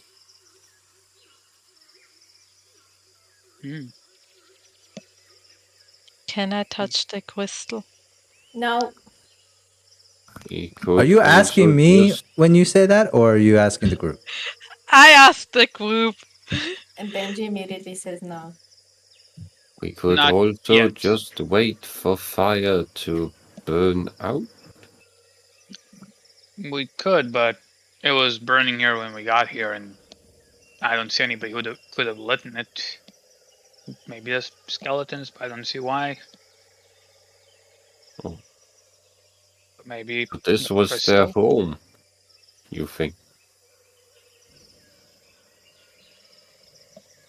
Did we kill them and steal their home?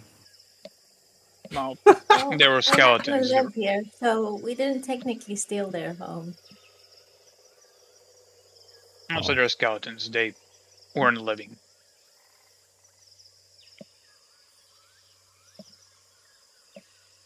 Okay. What do you We need to just- know, Nox, about undead? Undead are not good. There's nothing natural about them. So don't feel bad about returning them to their rightful place of being dead.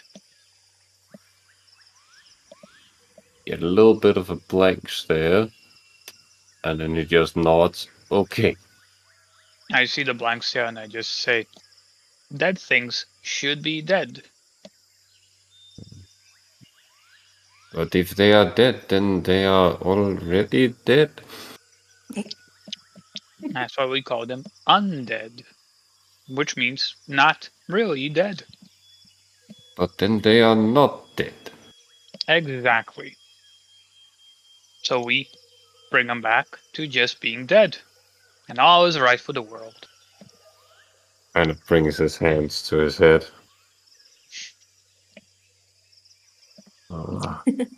It's okay, buddy. Look, just Can you give me a few minutes to think? Uh-oh. Sure. In the meantime, Okay. let's. I will go to Benji. corner to not disturb you. Goes to the corner and thinks. Ponders. I have high hopes for that man. Anyway, Benji, what do you reckon about the crystal? No touching. Muna said it's enchantment, right? Enchantment. Well, here's what I'm thinking. This could be a wild theory, but that's kind of what I do. Go for it. What if this is the Captain White Wind. Yes. Don't have my notes. White Wind's dad. And that whatever this crystal is cursed. And if we touch it, we also become crystal. That's what I'm thinking. I see.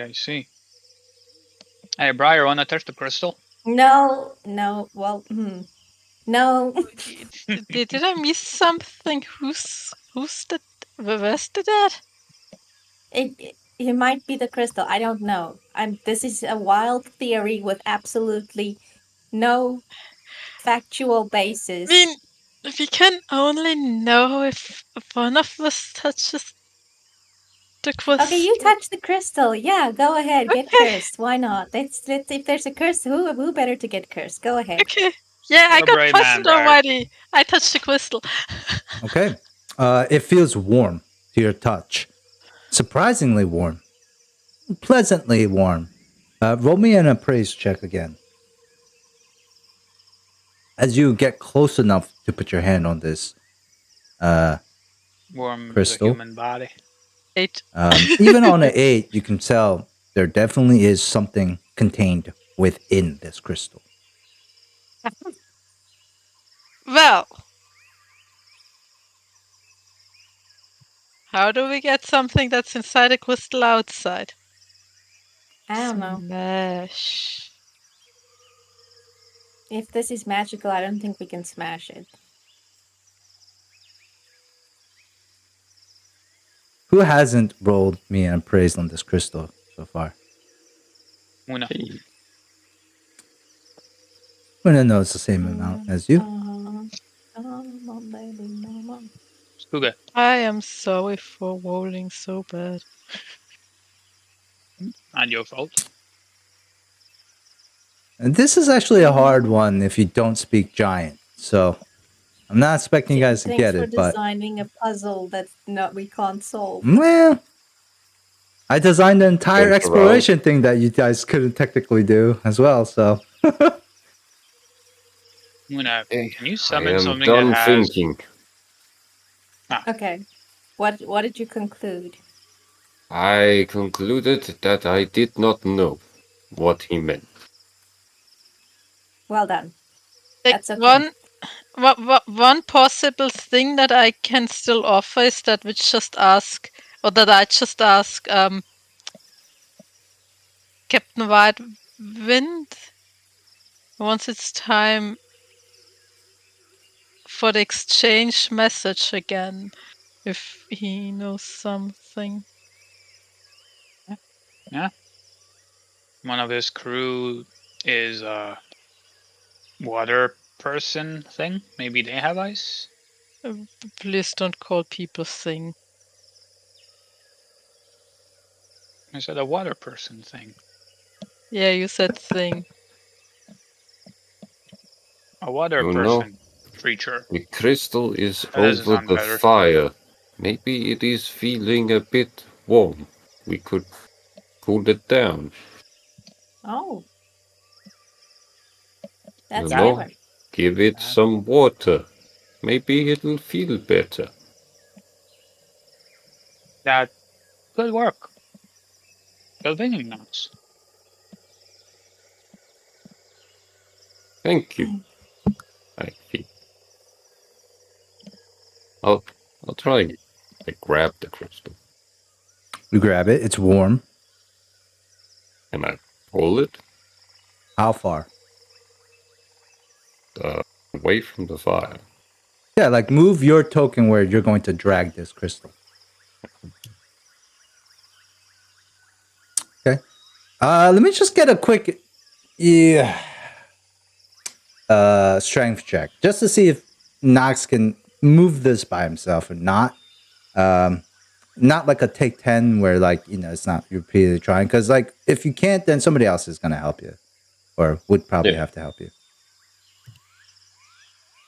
Yeah. I would say you guys start to see him struggling a little bit. Does anyone help Nox move the crystal as well? Because like obviously you guys aren't like assholes. And he's like a fucking slave boy. In the way. Yeah. All right, Brian, you're gonna have to probably move out of the way for them. Muna is fine where he is. Let's go. Okay, cool. I can't drag or push 2,000 pounds. 2,000 pounds? Yeah, damn. Yes. That's not possible. That's what it says on my sheet. Your sheet must be wrong, right? You do realize I have a 20 in strength, right? I am. So it's like, for every 1 point, it's 100 pounds. Yeah, I believe so. Somebody this who has this is like drag or push, like I'm dragging it across the ground. I can't like lift it.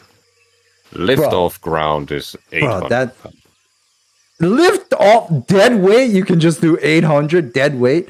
Holy shit! All right. Well, get the fuck out of here, Lemon. Move your fucking character somewhere else. What the fuck?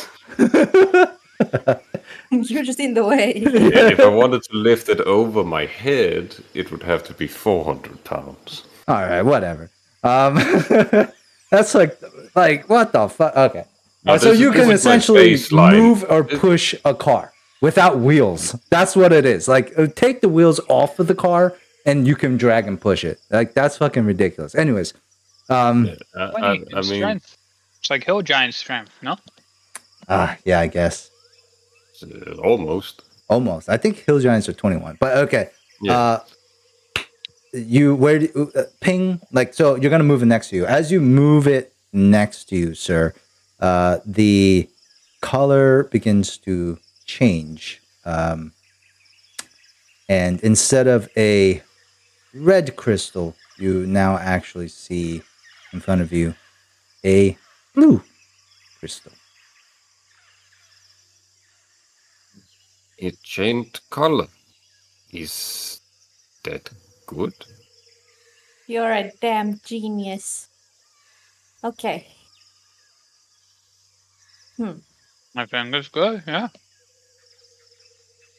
I think I'm one step closer to solving this riddle. Okay, the tablet said warm, cold, and then something about below. Yep. Maybe we should bury it. Spoken like a true Yusoki. Can I give it some water first? Maybe it's thirsty since it's blue. Huh? Just about to say that. Let's douse it in some water. I'll douse it in a bit of water. Before we use our rations, does anybody need to pee? That's gross. IRL or in-game? Yeah. But pee is warm. In-game. That is so fucking gross. Pee is warm, Leonard. Yeah. Alright, sure. Makes sense. So I do not think it is nice to What pee. if that was the answer? What if that was the answer, guys? You guys are gonna look real silly once that's the answer. You still disgust me. For saying Look at my ahead. notes. Players must pee. Nice. Right. What do you do? So, yeah, I'll pour some water on it. I'll gladly sacrifice a ration for it. Sure. If need be. Remove a ration and you pour your water all over it. I'm gonna say in the jungle too. I guess you can. There is a lot of water sources, but of course, if it's potentially hazardous. Nox not a stranger of bad water, right? So you know what bad water can do. But you pour the water, precious water, on this crystal, nothing happens. The stones, the dried ancient stones underneath, greedily lap up this water. You said when I touched it before, it feels like there was something inside. How does that feel now? Not feeling like it's you could see as you're getting closer to it, like when you enough to put your hand on it, you could just see, you can make out there's something inside. Not like you could feel it, but you could see it with your eyes. So it's not fully opaque. There is a little bit of transparency to it. What did you say happened to the water? Oh, it's nothing. Just the dried stones ate the water up. Oh. But otherwise, It's not like the water just went through the cracks. And no, like the water like slides off the blue crystal. Maybe some of the droplets. Leonard, you can roll me a perception check, and Benji too.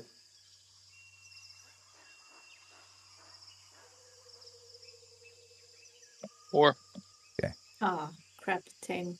That Um, means I rolled a 3. No. I rolled a 2. Benji, you do notice because of your closer proximity, some of the droplets of water might have just froze on the ice, on the crystal. Okay, it's freezing now. Fascinating. Oh no.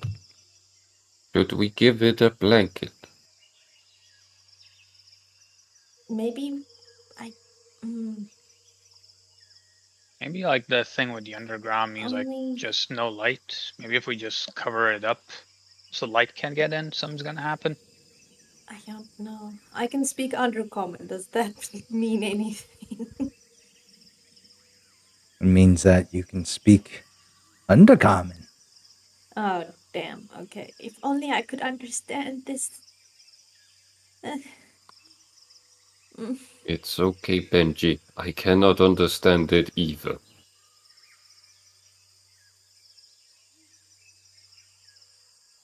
It'd be awesome if Nox did speak giant. What if? He does not. He speaks common. Hey, let's have Nox roll on linguistics. You hit a nat 20 here. Sure. That is not a nat 20. That's the opposite. I definitely know giant though. You do. Nox stares so hard that his nose starts to bleed. The letters begin to shift and move And quite honestly, it's like Oh my god, you can read it. What does it say, Nox? What does these words say? You don't know. On the crystal. I think the text says that the crystal does need a blanket. I start getting out my bedroll. What if we put the crystal halfway between the fire and where it is now? Let's try the blanket thing, and then we're gonna try moving it. I'll tuck the crystal to bed.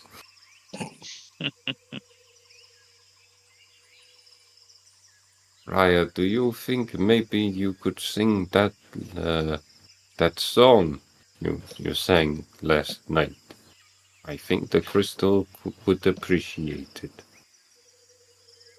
I don't really know how much that would help the whatever's inside. I take a look at if that inside changed. It does not seem to have changed. Okay. Yeah, I don't think me singing would help whatever.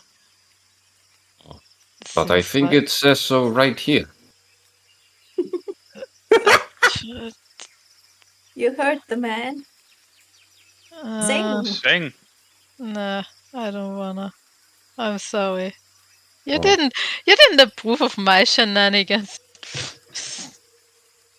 You stuck your hand in your fire and you hurt yourself. Do you want me to approve of that? Did I hurt you? Did I only hurt myself? Not good point. You also took 10 points of damage from the crossbow trap. I think as long as I hurt myself and don't hurt other people. That's a very unhealthy way of thinking. You should see someone about that. I had a very unhealthy life up until now, yeah. Yeah, who hasn't? This is Moonatar. I literally see the crossbow bolt sticking out of her ribs right there. Benji, remind me when we're in port to hire a ship's head shrink. Yeah, head shrink. I'm not sure why I would want my head to shrink. Me neither. After several moments of talking and bickering almost, you guys realize that the blanket's not really doing nothing. Benji, what was your idea?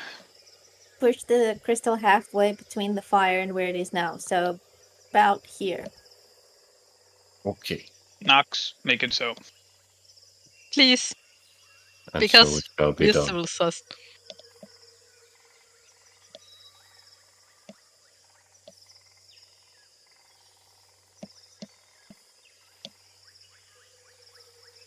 I mean, I can't actually move the crystal. That's a cow thing.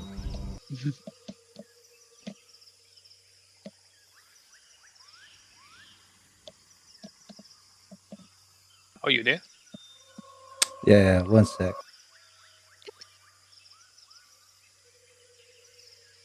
He did not anticipate the half and half. He's making a new token for it.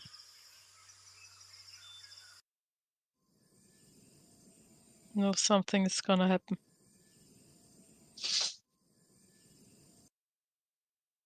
The music is away. The music is gone. Oh boy.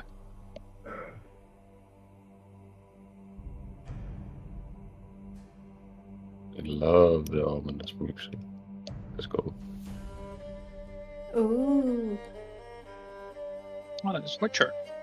Yeah, it's one of the Surrey themes.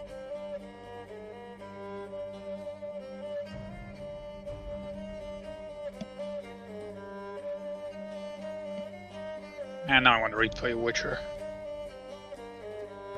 As you now see the crystal move towards the middle, you see the crystal become more transparent, clearer, and you make out the corpse within. And the crystal begins to melt evaporate around this corpse, melting and melting and melting. I'm gonna ready my whip. And as the corpse emerges, you see it just laying there for a minute. A old, what seems to be tall, large humanoid. Looks like a human, but bigger and thicker. Thighs like corded trunks. Arms like thick jungle brushes. Whatever this creature is significantly bigger than all of you. And as the last of the crystal begins to melt away, it slowly begins to rise. I need you all to roll initiative.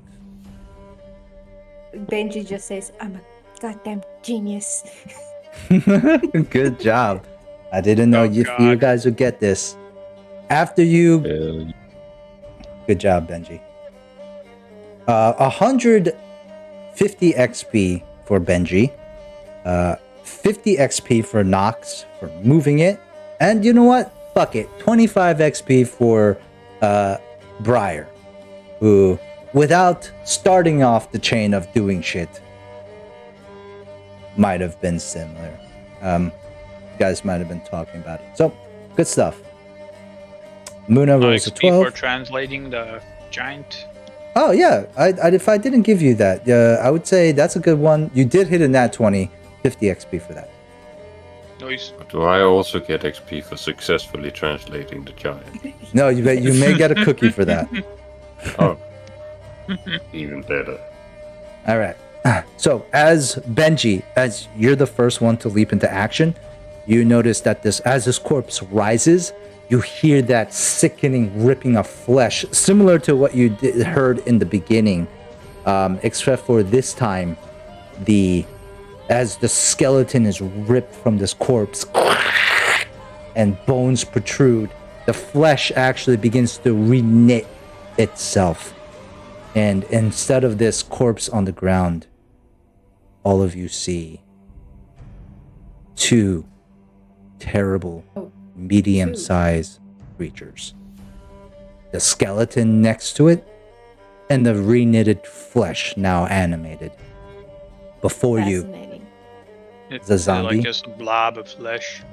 Man, why you gotta ruin the immersion here, bro? Why does it have teeth? Why you gotta ruin the immersion? It keeps its a similar structure as if it was a humanoid corpse, but it doesn't have any skeleton bones in it. Those aren't teeth; they are maggots. Exactly. And now I'm gonna roll initiative. Maggots have teeth? I don't know. Annie? Hmm? Do maggots have teeth? Probably not, because they don't have bones.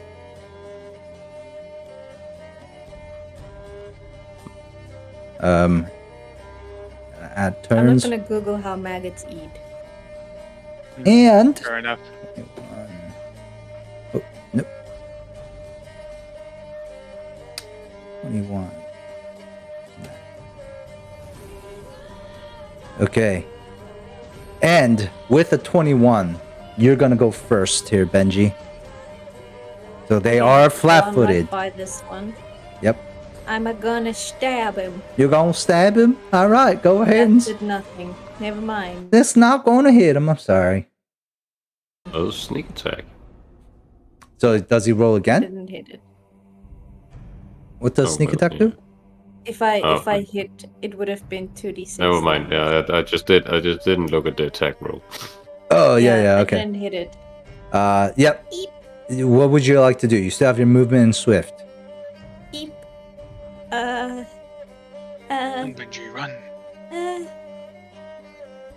Run, Benji, run! Yeah, I think that's what I'm gonna do. It's probably gonna get an attack of opportunity, but No, it's flat-footed. It can't. oh yeah, okay. Unless it has combat reflexes. Unless it has combat reflex.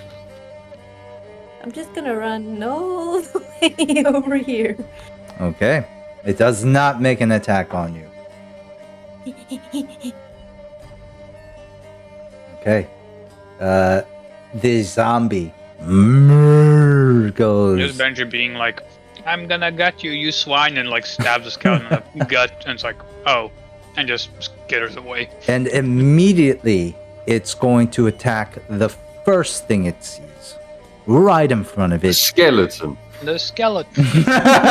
You wish, you motherfuckers. I mean, look, No. look. Wait, where's that thing? There we go. It's looking right at the skeleton. It's going to use its full round action to attack twice. It's gonna miss the first one with a 14, but I'm pretty sure it's gonna hit with a 20. Yeah, 22 will hit. Not Okay. 20. Oh, 20? Yeah, 20 hits. Okay. So you're gonna take 9 points of bludgeoning damage as it, but as it also slams down on you, it's going to attempt to grapple you and it's able to do this for free. So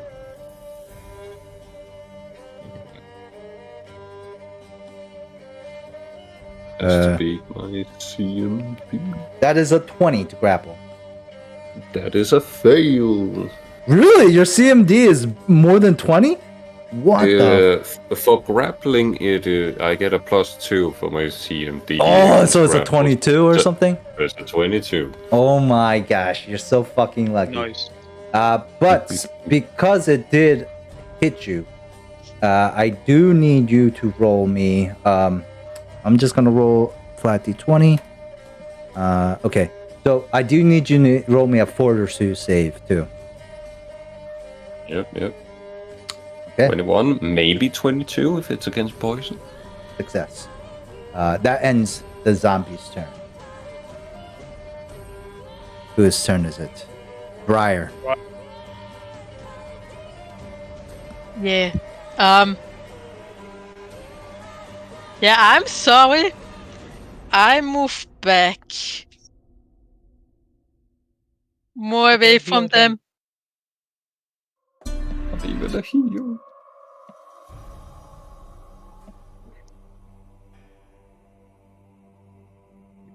What? Is that? Where were you? I was here. Here? Yeah. Okay. Nothing happens to you.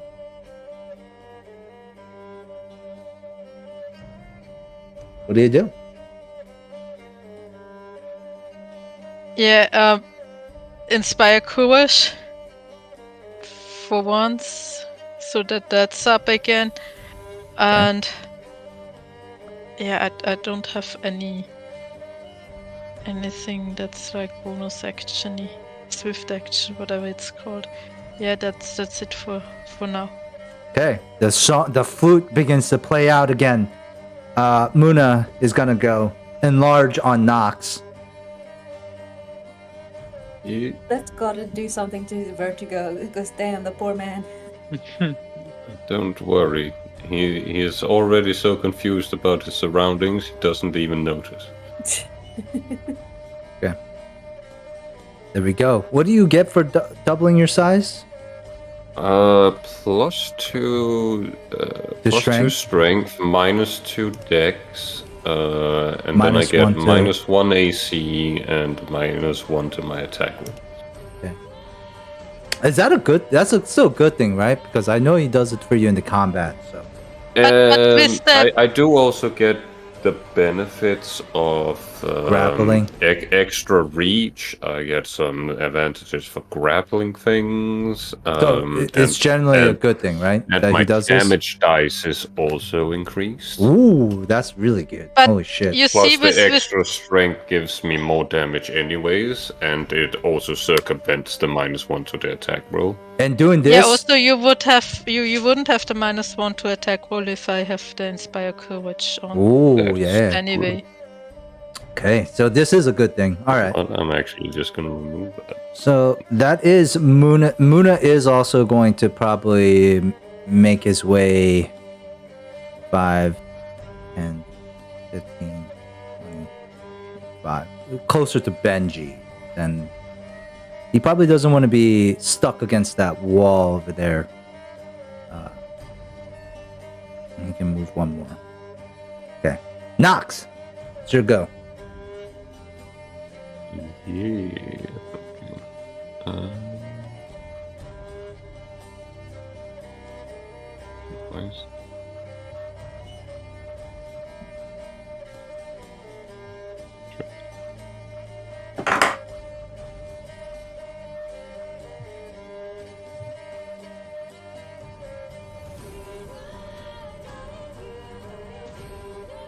Sorry, just changing things on my sheet. Yes. Alright. We are gonna do a good old full round action Brawler's Flurry 2 attacks on the Skelly Boy. Okay, let's go. 23 to hit and a 10 to hit. 23 hits. Alright, 10 bludgeoning damage. Ooh. You hear the cracking of bones as Nox lays into this thing. Ooh. Yeah. And then I'm going to 5-foot step over here. And that's it. Okay. It is the skeleton.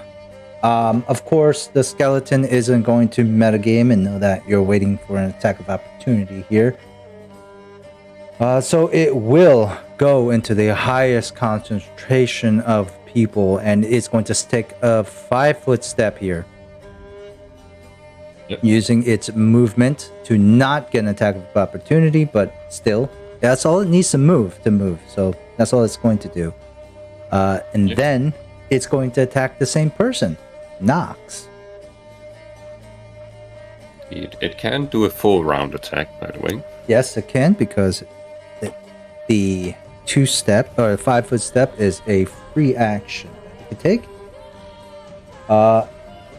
And that is, what's your AC? My AC is 13. That is 2 hits. Oof. That's bad. That is distinctly not good. And each of these, okay.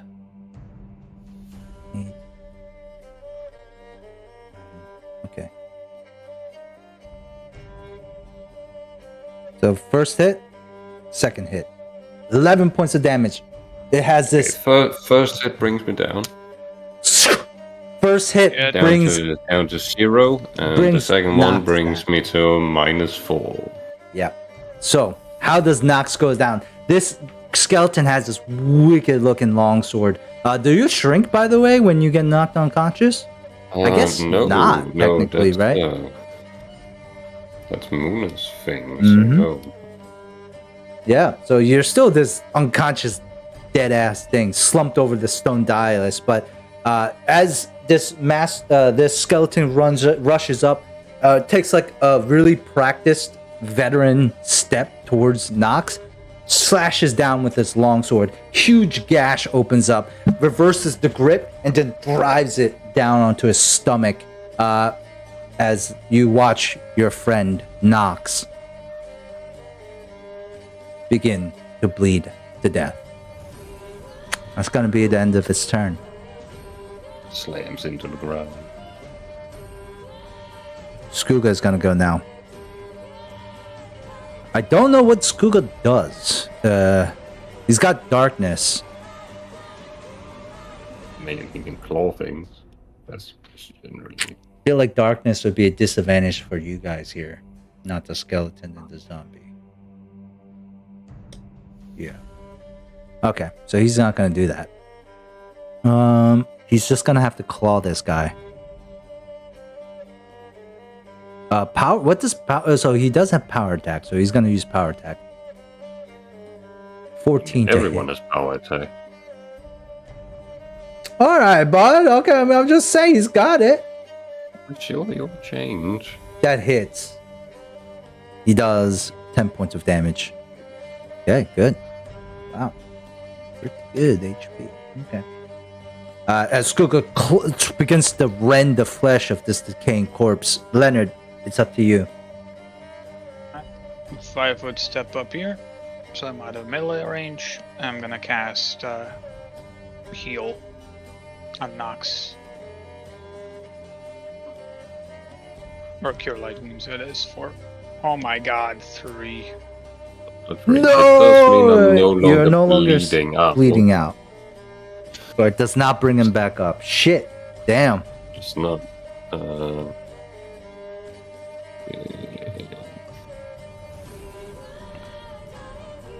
Oh, dude, why are you adding more to your death save? That's because I'm trying to delete it and type -1, but when I type -1, it just subtracts 1 from it. It's already. Yeah.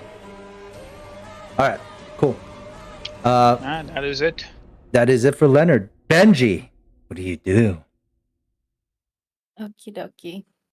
I'm risking my life doing this, but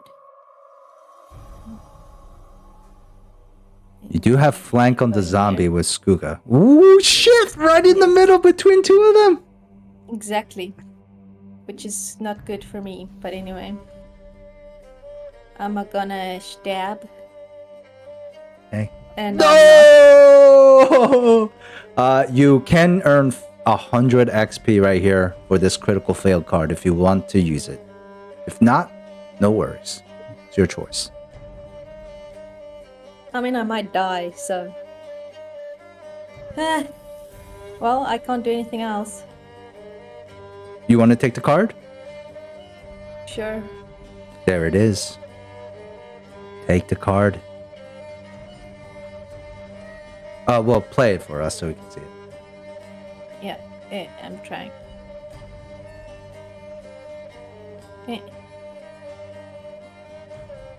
Oh. All or nothing. You take a -1 penalty on attack rolls until you score a critical hit for this combat. What does that mean for Benji? Like, what kind of frame of mind is Benji in right now? Where, like... He got some dust in his eye. Oh, okay. So it's like this constant irritation. Alright, he's... making it hard for him to see. Okay. Alright, a little irritated Benji. Alright, it is the zombie's turn. Benji, go ahead, roll me a d20. I'm gonna roll a d20 for Skoogle. Skoogle got 8, so that's pretty good for you. 9. The zombie's gonna turn to Skooga, who is a shadow construct, and attack Skooga instead of you using his full round. Oh no! I did 1d29. Oh no! Nice. Oh shit! What does Skooga have? Wow, Skooga has a boss AC. Fuck. Misses both of them. What a wasted turn for this zombie. Briar. Wow! Sometimes the dice be sucking. I guess there is no way where I can use the cone and hit both of them without hitting any one of us. Come on. Come on. I mean, Benji's literally right in the middle between those two. You would technically have to be... The only way you could do it is, like, you might be able to hit Skoogle, and that's it. Like, you could probably hit this... Since Benji is small, it's very possible you can hit the zombie and the skeleton, but you're always going to either hit Nox or Skoogle or Benji. I'm pro. I'm also big, so Chords of Charge is gonna hit you, bud. yeah. Please don't kill me. I know. I just want to know if it's die. it wouldn't be possible in any. I don't wanna say like I'm using it when I know. Like if you do it this way, because it's not more than half of the skeleton, you would only be hitting the zombie, which is still possible. Like if you want to use it to just hit the zombie, you can do that. It's a fucking. That's the limitation of AoE spells. Yeah, no, but yeah, and since I only have like What? limited spell slots and use them already, it's like I can't use that many more. It would be No, I have to go with not doing anything this round, and I cast Biting Words On myself. Sorry, that was Cure Wounds. what does this do again? Oh yeah, so then you can shout out. I charge it actually right now and just can use it next turn. I'm gonna say this is like Briar taking in a big breath, ready to expel that quickly soon afterwards. I hate that it's like that, but yeah, also like keep the bardic inspiration. As a swift. Okay. Summon monster. He's going to pick. Yeah, who was a good monster he picked out last time? I think it was Lemore. Donkey. No. He's going to use the Lemore again.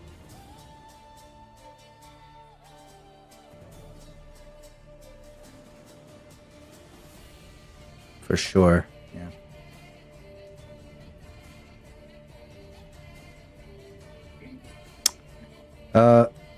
Okay. I don't have a picture for Lemurs. Oh no. You're mispronouncing lemurs. I wish. It looks very similar. I'm just gonna use this thing. Fuck it. It's like a mushy blobby devil that comes out, and he's gonna put it right here. Maybe actually, Benchy's got a pretty good flank on these guys, but maybe you can flank this skeleton here if Nox comes back up. And that's going to be it for Muna. He's going to remain where he is. Nox, roll me a Fortitude save. Or is it a Constitution check? Which one is it? No, because I got healed. Oh, yeah, you're right. Oh, magical stability from healing. Okay, great. That means that we just skip your turn then? Mm-hmm. And it's the skeleton. Oh, the grah. Who will...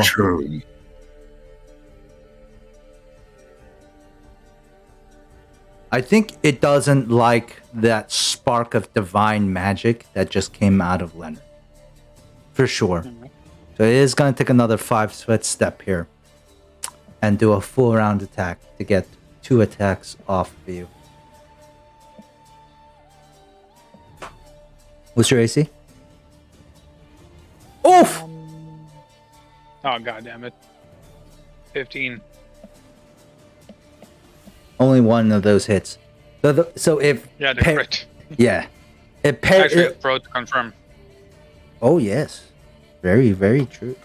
Yes. Oh! Fuck! The regular attack. Okay. It's still gonna use the first attack to feint. And your eyes go wide a little bit, as in this skeleton seems more intelligent as you fall for that feint, and it follows up with a nasty sword strike, dealing 10 points of slashing damage to you, bud. Bye-bye, half health. That ends its turn. It is Skoogle's turn. Skoogle is going to attempt to trip. Can anyone trip? Or I think he's tripped with Skoogle before, no? Yeah, anyone can trip, but if you don't have the feet for it, you're going to trigger an attack of opportunity. Don't know if Skoogle has that. I don't think so. Probably not. Where do I see his CMB? Yeah, he's gonna take the attack of opportunity from the zombie, and it's going to attack. Oh, roll the 2. And the zombie's gonna get the attack of opportunity here. That probably does not hit. Yeah, that does not hit Skoogle. Leonard, it's your turn. You have this skeleton now bearing down on you. I'm pretty sure You have a decision if to I make. cast magic, it will have attack of opportunity on me, right? Unless, yeah, maybe you have Warcaster or something like that. I do Yeah, not know. if it has somatic components, I believe it triggers an attack of opportunity. Somatic is like movement wise, yeah. Yes. Yeah. So, yeah, it does. Fuck. Alright then. I will trip the skeleton. Okay. Oh, fuck me. That does not work. So you go for the ankles again. Like you have a grin on your face, Leonard. I'd like to say, even after that bloody attack, your grin is like, "Oh, I know what to do with you." Right? Your whip wraps around the ankle. You tug. Nothing happens, and you're just like, "Oh shit!" Is that end your turn? Nani? Wait. I just remember I have improved trip. I think that gives me +2. Still does not reach. I had another +2. Would that do it? That does not. You have to tell me first before you put the 2 down or not. You can't ask. You must use before I tell you. You want to use it?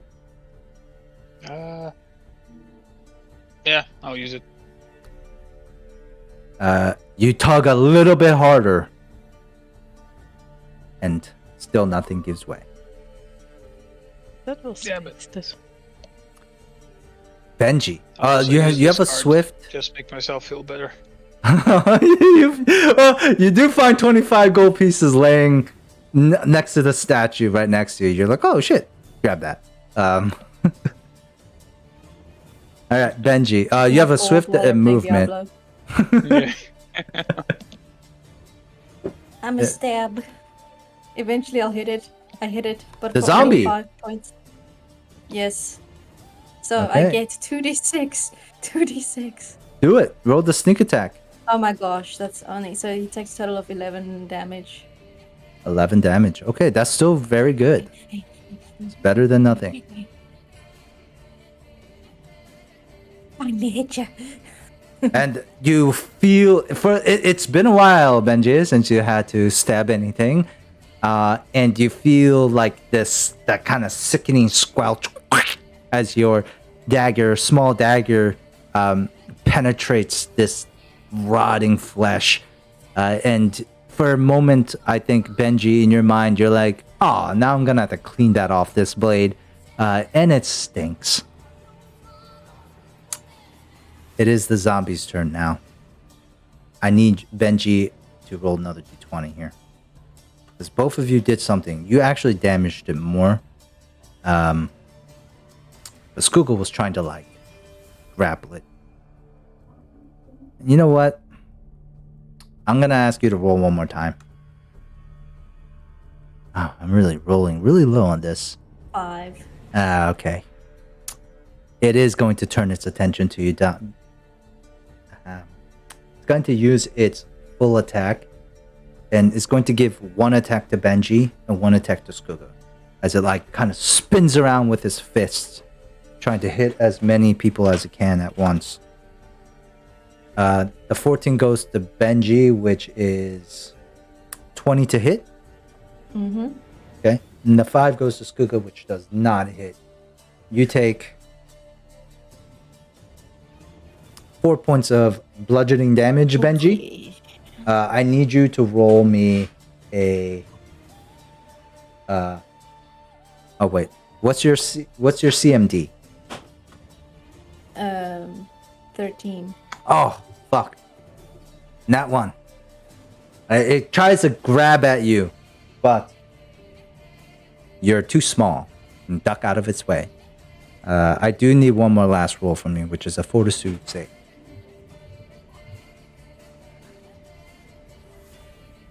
Oh man. Okay, you begin to feel the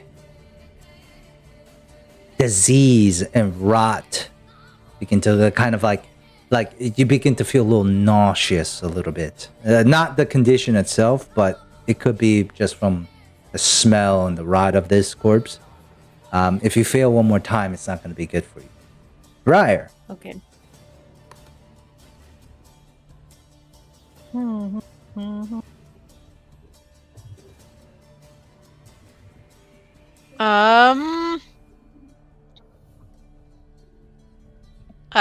Wait, it's I just have to look up. Yeah, the range is actually doesn't matter. I don't know which one I should use biting words on though. Can I look over Nox to that skeleton? Yeah. I mean, Nox is prone. This is prone. Yeah. Yeah, then I use biting words on the skeleton. Accurate I hope I assessment. hit. That does 13, not a hit. 14 with it's touch. It's touched. It's touched, yeah. Touch AC. Oh fuck! That's a glaring weakness of this skeleton. That fucking hits. What is the damage? This 7. I mean, what is the I don't know, because you have like 3 damages on there. Which one is it? It didn't specify. I think you choose. No. Hold on. We make sure. The damage dealt is bludgeoning, piercing, and slashing damage. Slashing. Oh damn. Okay. Wow, that's fucking nuts.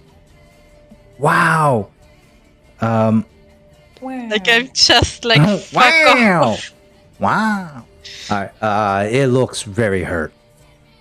It's beginning to like parts of its bones are gone. So close. So fucking close. Come on, Lemur, you can do it. You should always take care to not let me say stuff. Lemur is gonna go up here. Lemur. And it will attack. It has a +2 to attack, I believe. 15 does not hit. And it has 2 claws. What damage type is this? Claws. I'm guessing it's slashing. It does hit on the second one. But it ricks its like weird claws against hard bone. I guess Muna also has his own action, right? I don't understand how his spells work, so. When you summon a monster, I'm guessing it doesn't take an action to maintain it. Unless the spell says so. Yeah. Okay, yeah, so he still has like his own thing here, so I think he's going to shit. Yeah, I don't want to like waste. I don't want to metagame this either. Well, fuck it.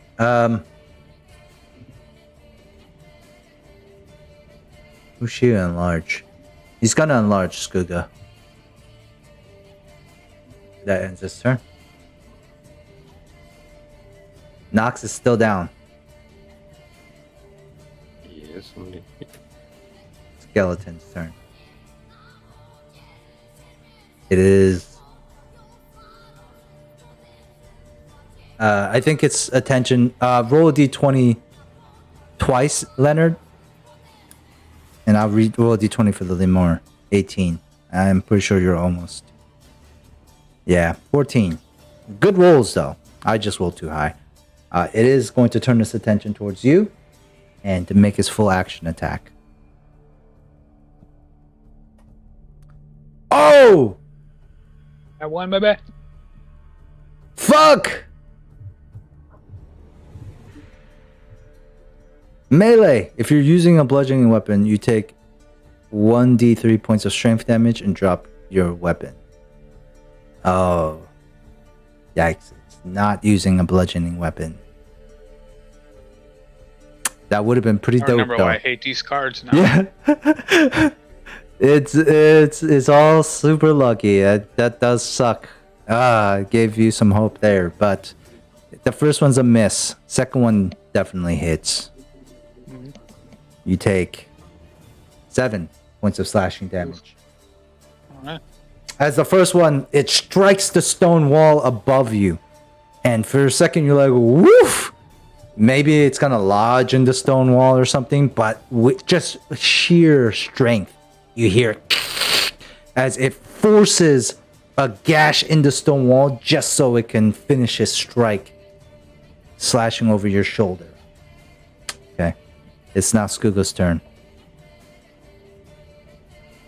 Who's going to make an enlarged attack now. Power attack. Enlarged claw power attack. Oh! Does not but it doesn't. confirm. But it doesn't matter. The damage is the same. Oh yeah, it does. It's 11 points of damage. I can't believe this, but I think Skuga took this fucking thing out. With the help of Benji. Skuga is going to... so Benji, maybe you can describe how you and Skuga both tag team to kill this thing. I basically got it behind the knees. kind of like a hobbit fighting? How they always slash basically. like hamstrings and shit? Yeah, so basically, handicapping it so that Skuga can come in like with the big haymakers and basically. Okay. So basically, I'm just distraction. Okay. So Benji, you slash the heels of this zombie, and then the zombie kind of begins to tip over, like arcing its back as you do so, distracting it. The zombie turns around, and you just watch as Skuga picks it up and slams it to the ground, rending its claws into it like a rabid animal. And as the zombie dies, though, it explodes in a cloud of decay. I need you all to roll a fortitude save. And Benji, because you failed the first one, if you failed this one, not good. Lowest sword. Eh, You eh, say, eh, I'll do. Oh! The DC was 12. Whew. Nice. Am I in range of this? Are you in range of this? I think it's adjacent. A what? Adjacent, like within 5 feet of it. Oh, okay. It's like, and then dies up. The dust kind of settles as this zombie creature is no more as it crumples to the ground. Yay! That's a good round right there. Leonard. Alright. Leonard is gonna attempt to trip this skeleton one more time. Boom! 21. And Inspire Courage, maybe? I'm not sure if that helps with this. It is an attack roll. It should. It succeeds. Surely but slowly. You try the ankle shit again. This time it works. It is prone. The first time I was on a ruse, and he just wrapped it. And when he stepped to attack me, he stepped on my whip, and I just pulled the whip, and he just tumbled down to the ground. Okay. Also, question: if he's prone, can he still do attacks of opportunity if I do like? Yes. For example. Yes. But it Alright, has then like a -4. I only have 4 HP, so I don't want to risk it. But I have a question. I'll put the spell in, or the ability in, because guys can read it. So if you scroll all the way down, It's a special. yeah, but it says, as a swift action, a war priest can expend one use of this ability to cast any one war priest spell he has prepared with cast time of 1 round or shorter. So it only targets the war priest, normal effects, either of multiple targets. SU is a supernatural ability. On the cheat sheet it says it doesn't trigger attack. No, yeah, special abilities like feats and stuff don't actually trigger the. Nice. Special abilities do not trigger, because what it's saying here is you're ignoring the somatic components pretty much here.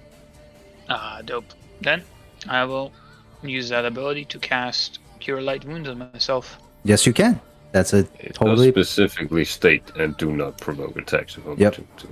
Oh, I didn't. So what do you heal yourself as? With a Cure Light Wound, so get 5 HP. Okay. And the spell failure doesn't matter, right? Again? No, because that's for arcane spells, and I'm like a divine caster. Okay. All right, cool. That ends your turn, Leonard.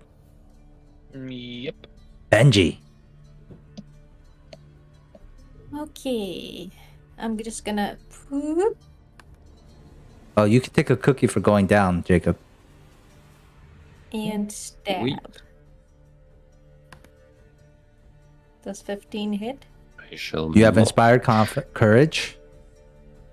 Does 16 hit? It does not. Damn He's it. prone. Oh, he is prone. Oh shit. Let me do the math again. 16 plus. What is it? 4. Plus 4? That does hit. Okay. Yes. He takes 5 plus 11, so total of 16. All right, Benji. That's enough to kill this thing. How do you do it?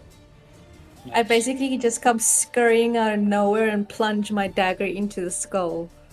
Okay. And you feel the skull. For a moment, it resists you.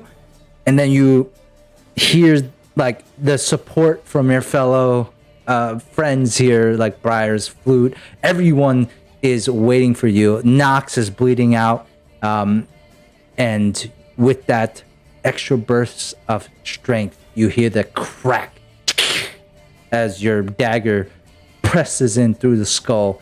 The skull itself breaks open, and the rest of the skeleton, like kind of bones, scatter loose on the ground.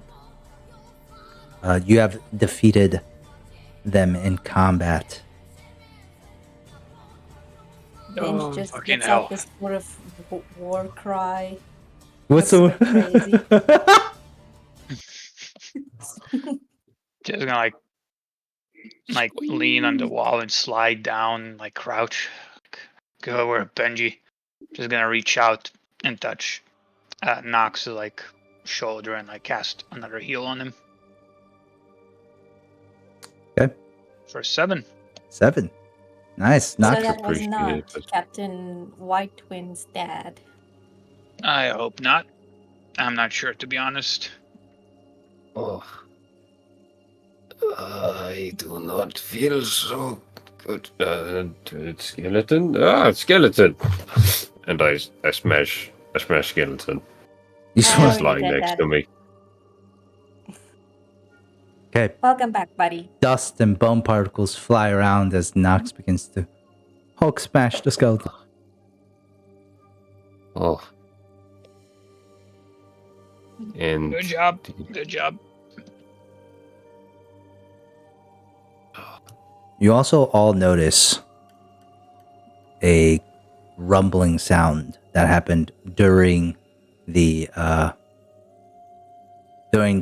combat. Like as you guys were kind of distracted by the combat itself, you do hear like as you now see staircases opening up that lead below.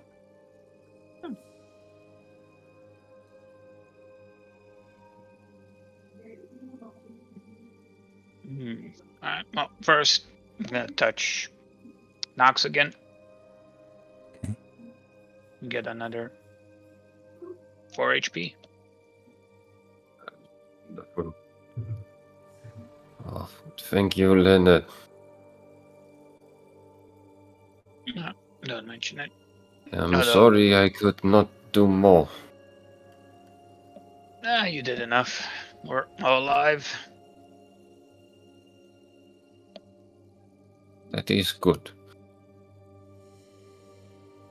Except for those two, and he points to the skeleton zombie. They are dead. As they should be. Remember? Undead Yes, should be dead. But they are not undead, they are dead. Now they're dead, but they were undead. Yes. Don't confuse him too much. We did good, Nox. We did good. Ah. Again, I do not feel like I did so much. Say again? I do not feel like I did so much. Nah, you did plenty, buddy. Don't worry.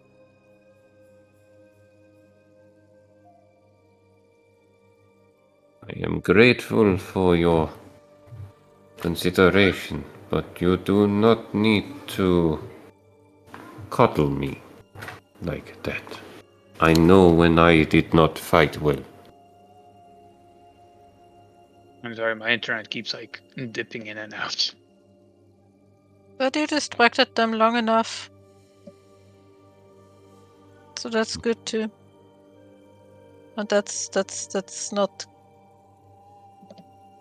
talking it nicely. Right.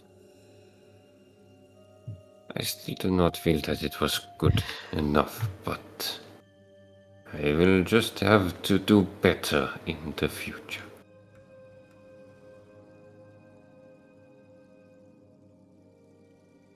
Okay, buddy. So, there are stairs now. Yeah. Scary stairs. Do you need some time? I mean, I am not feeling at my best, no? No, neither am I, and I'm all out of spells. So what do you guys suggest we do?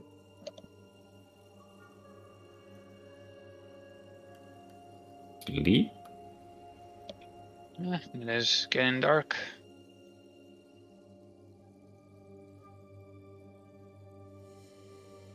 And we have a nice building with fire. No need to camp. Yeah, but we also have a new passive that just opened up right below us, and I don't know what's gonna come out of it.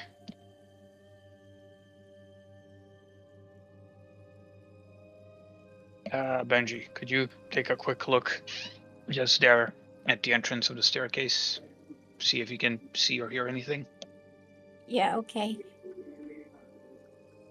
I'll carefully scurry over.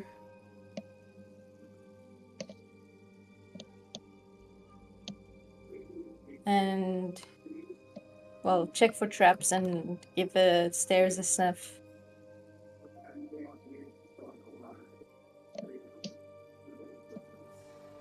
So roll me a perception check. I mean, you're going from the stairs, like at the top of the stairs. So you're not going to get too much. But with a 15, I think you notice it's dark down there. That's the number one thing. Mm-hmm. There's no light. Number two, oh wait, does Benji actually have dark light? Vision. Does he? Foot. 30 feet. Yep. Okay, Dokis. I had to set up your 60 token. feet, sorry. Dark 60. vision, 60 feet. Yeah, most, I think it's most is 60. So Muna, Briar, and Benji both have 60 feet. Okay. I think you notice you can see in the darkness. What you do see down there, the steps, is it's actually a staircase that goes down. Then you have a landing, and then the stairs continue downwards towards the left. So it's like straight down, take a left, right? But what you can see is dust. Dust, thick layers of dust. You don't see any traps or anything. But it just the heavy smell of like stale air, as if this passage hasn't been opened in some time, wafts up to you. So far only dust. Muna does also say, remember guys, I did detect a really strong evil presence down there.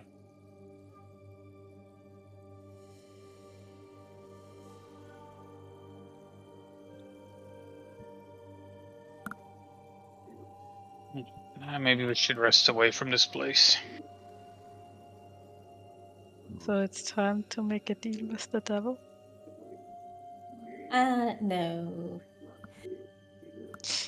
Where is the devil? It's the evil that's down below. Or is it a devil? I mean, we don't know what it is, but it could very well be like a devil. I have heard bad things about those.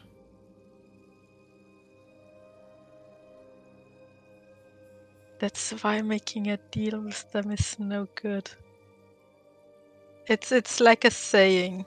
If you make a deal with the devil, it's like most of the time it's always just a deal that kind of hurts you in the end.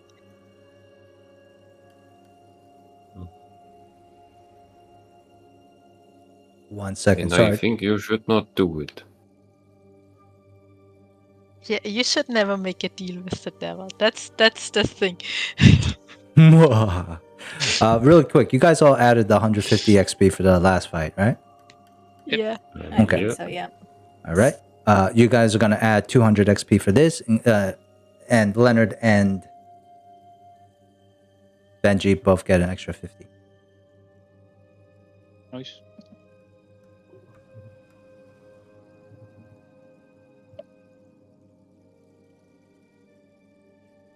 Actually, My biting words also went out, by the way.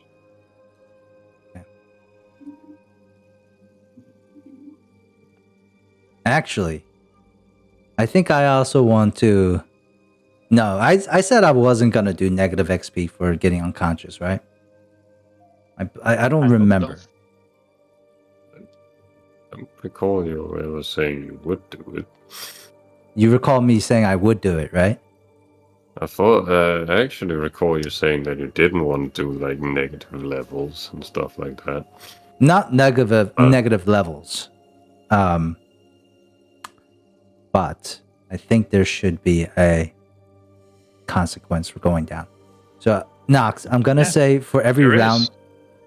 Like, he's not doing anything on. Oh, he's down. I think that's a big consequence. Yeah, but it's also to, in a gamified way, mechanics. There's more at risk for, like, or else you can just go down again.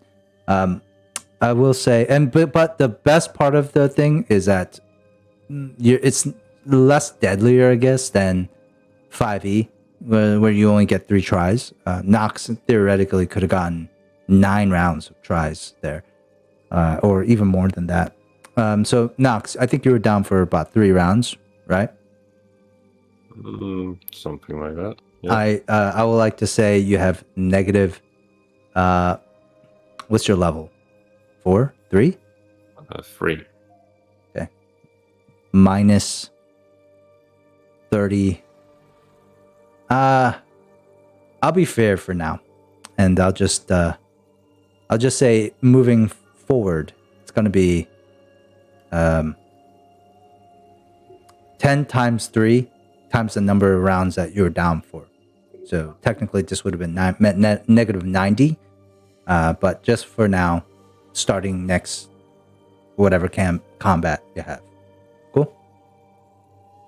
All right. So what is it now? It's the same. What?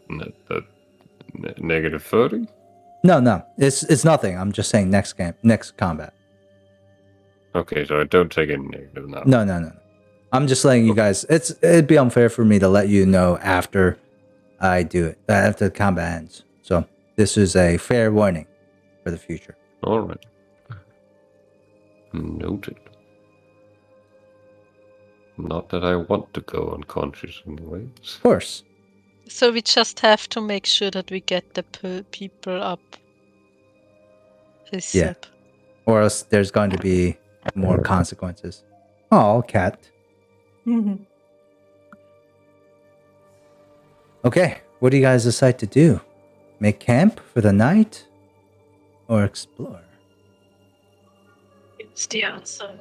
Saying we should camp outside. God, Yeah. I think we I should don't camp know. outside. If you hear my cat spewing the whole time. Yeah, a bit here and there. Can also go in between. Outside, but not outside. There was a little place with a roof outside. I'm going to lay down on the web and sleep there. No, Carl, don't take that for face value. I'm bullshitting. Okay. I was like, is this some sort of power move or But if I'm asserting lying on dominance over the trap? Yeah, at one point I'd pee on the trap. should at one point it should see that I don't care about it. And Briar took that person. Okay, so do you guys decide to camp? I guess Briar has decided to sleep in here. I mean, Or if Briar wants to sleep inside, Briar can sleep inside. I mean, the stairs. You said it's dusty. It looks like no one came around in a long time anyway, so it should be safe. Something I could don't want come to out. sleep outside. Well, if you hear someone scream in the middle of the night, it's gonna be me, and it's gonna be a warning to you guys. So. No, Briar, I do not think you should sleep alone in this part. I will sleep in here with you. Oh, that's nice. You really don't have to, though, if you don't want to. I do. I would not want any harm to come to you.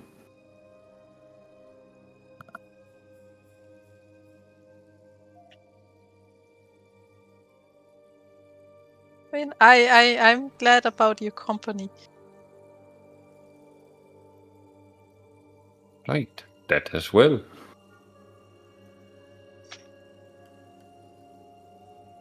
So yeah, and I guess everyone else is going to sleep outside then. Mm-hmm. Okay.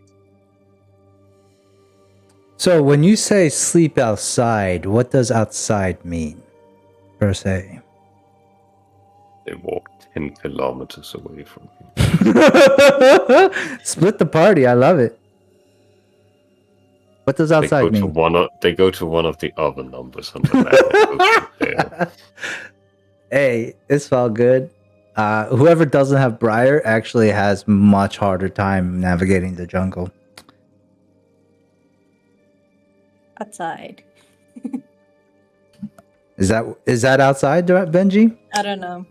I don't know. I'm waiting for the others. Well, I think Muna will make a roll here because, like, he's either got what you're saying is merit there, but also I think wherever Nox is as well is probably like a safe place to be, right? So, what do you think? What would Muna do in this situation? He can just roll d20.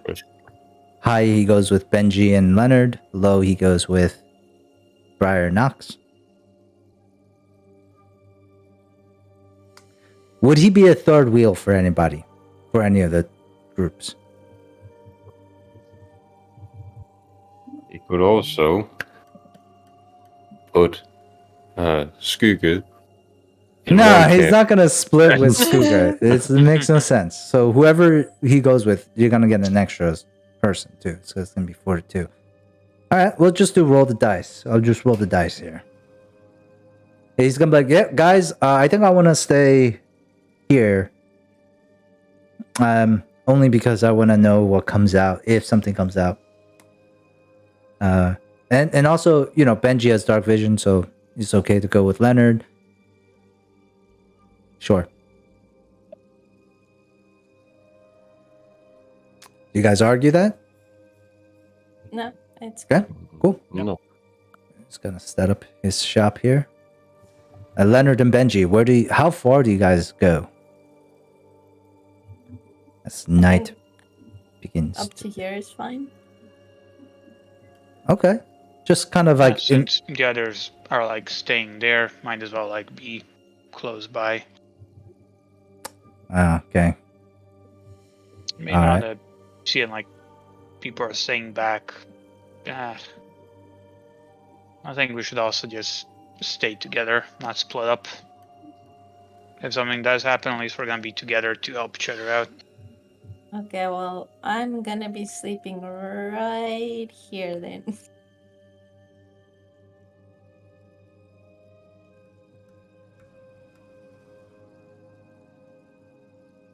As darkness descends, the fire is still going pleasantly in the dark chamber, in the ancient chamber. As the light begins to fade from the skies, Briar, you do hear in your head, "It's White Winds checking in. How y'all doing?" Yeah, we're doing okay. I would say we've found a library or something like that with undead.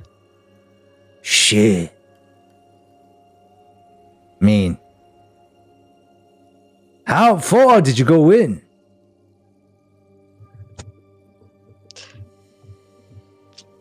Well, 2 days worth of traveling. God damn. I applaud your commitment to finding my father. I really do appreciate it. Any clues besides The Walking Dead? I don't know, like when we fought like a zombie, there were stairs that opened. And we are going down tomorrow, I guess, Oh, shit. after a good night's rest. Well, I wish you the best. I'll check in with you first thing in the morning just to make sure you're all right. If that's all right with you. Yeah, it's okay. All right. Well, we're about to hunker down for the night. Fucking killed about 7 or 8 of these dinosaurs. Little vicious bastards. I want to fight dinosaurs. Oh, you haven't met them. You're lucky. They're all something. Pesky little creatures. I would have dinosaurs over there at any time. Yeah, that does sound strange. While there's Walking Dead among us. Still, keep your eyes open. Yeah, you guys too. Talk to you in the morning. Yeah. Have good night. His voice fades. You might relay whatever you heard back to your party. Yes. Do that. And you guys begin to hunker down for the night. Who is on first watch? I'll take it. Dude, you guys can talk about your watches. Yeah, I'll I'll take take first. second. Okay. And then we just take the other ones. I don't care when I take my watch on a sleep. I can take the watch whenever.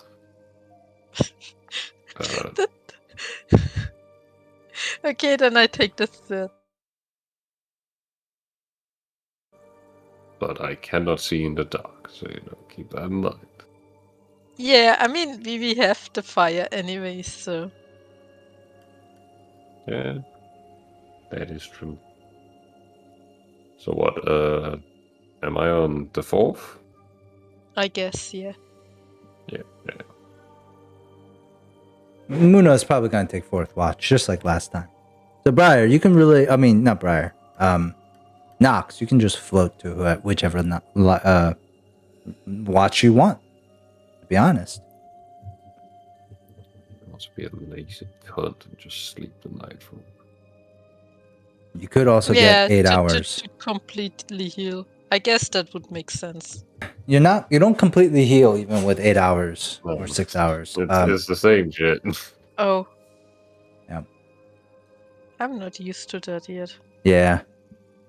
So it doesn't really matter too much. Okay, just pick one. Maximilian. Pick a number, 1, 2, 4, or roll for it. 1, 2, 4. 1. All right, you're on the watch with Leonard as soon as the night ends or it starts. So you do have the like dwindling rays of the sun still, but it's getting really dark really fast. It's rapidly fast. And right before we go to sleep, I look to the party. Does anybody else have any spell slots for healing? Use them up before we rest. Nope.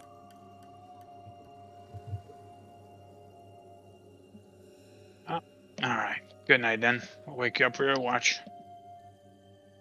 Okie dokie.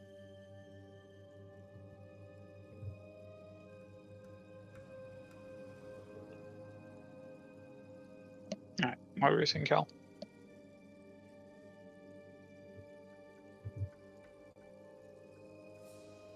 Nothing.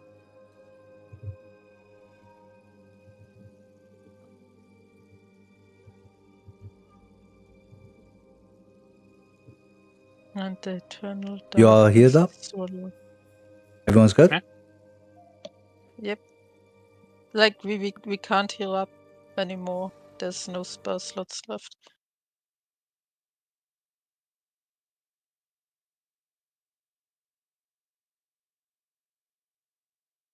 Lovely. You guys are pretty liberal with your spell slots, I do have to say.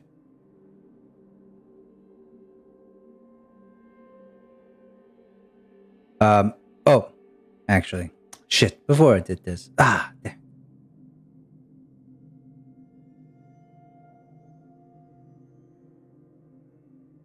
So, in the creeping darkness, it's like the tinted blue light, like atmosphere. You begin to see like the wisps of fog begin to coalesce along the edges of these jungle trees. The fire seems to be the only thing emitting light in this area. Both Leonard and Nox. Where are you guys, by the way? Where does Nox do his part of the watch? Are you guys together or separate? I guess if he's watching the outside, I'm watching the stairs. I mean, I position myself more here so I can keep an eye on the outside, but also I can just kind of turn my head and just see if something's coming out. Well, probably be around here-ish. Maybe. So not many words are being passed to each other, correct? Nah. I guess not. Unless you want to have a word with Nox. No.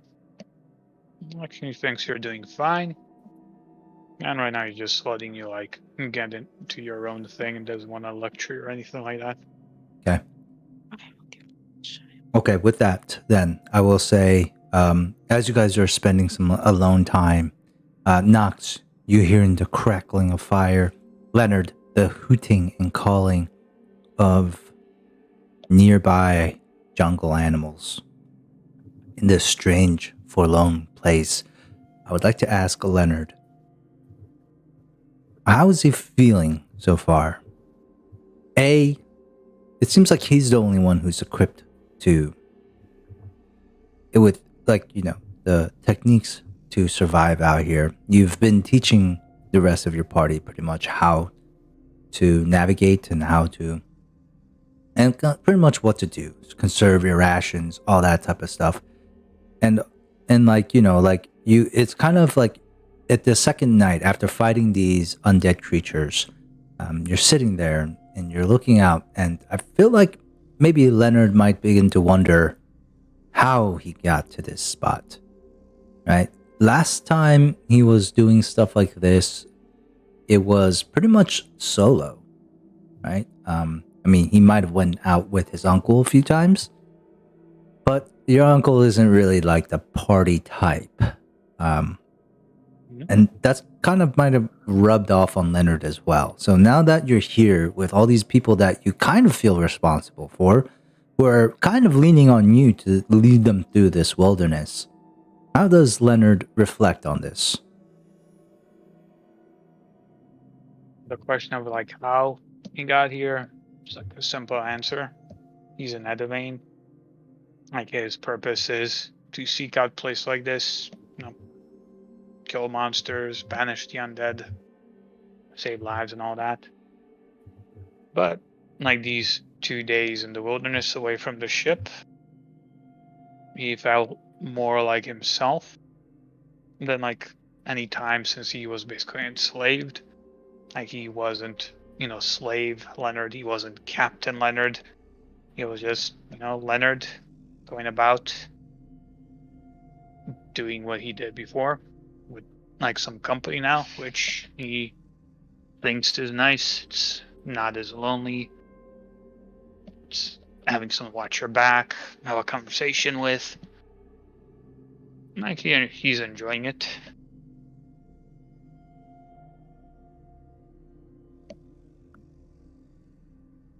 Okay. And for the first time, dreading. Maybe he's like dreading a bit going back to the ship and being Captain Leonard again. Okay.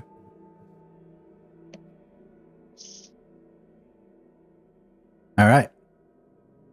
And as you kind of feel like normal again, like you are yourself,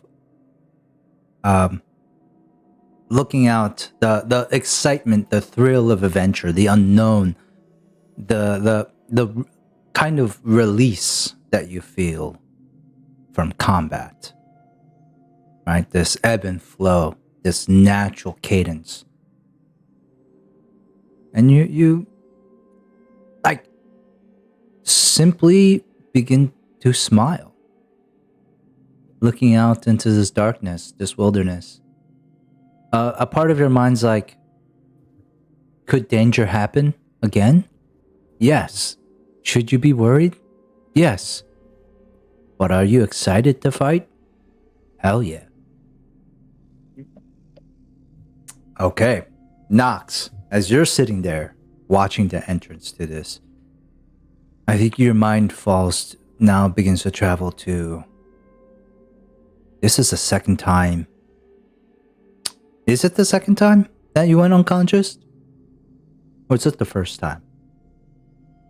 I think it's the first time. Yeah, this is the first time that you went down in the fight.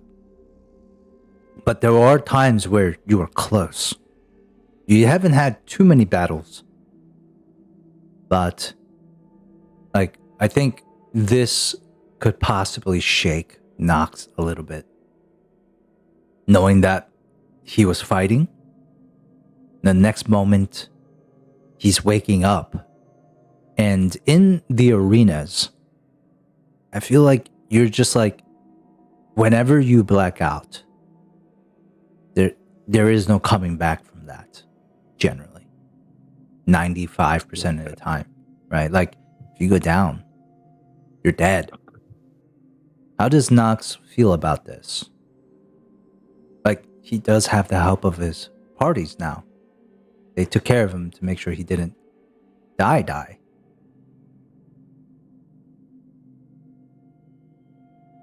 But also,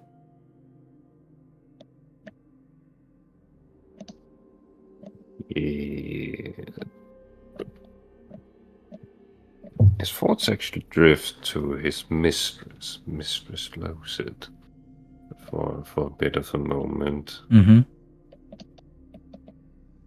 She always told Knox that he was a bit too weak-willed, that if he just let it out, he could be so much better fighter, you know? Let the inner beast out, let him really get into it more. And somewhere inside of him, he's a bit gentle of heart, and he doesn't really want to fight, but I think now he realizes that if he wants to protect his newfound friends and stuff, he might have to. He might not have the choice to not fight. He might have to give in to that sort of ferocity. And that kind of scares him a little bit. That's not really who he wants to be. But he also feels like he kind of has to. So he's conflicted in that sense. He wants to be the protector, but he doesn't want to be a killer.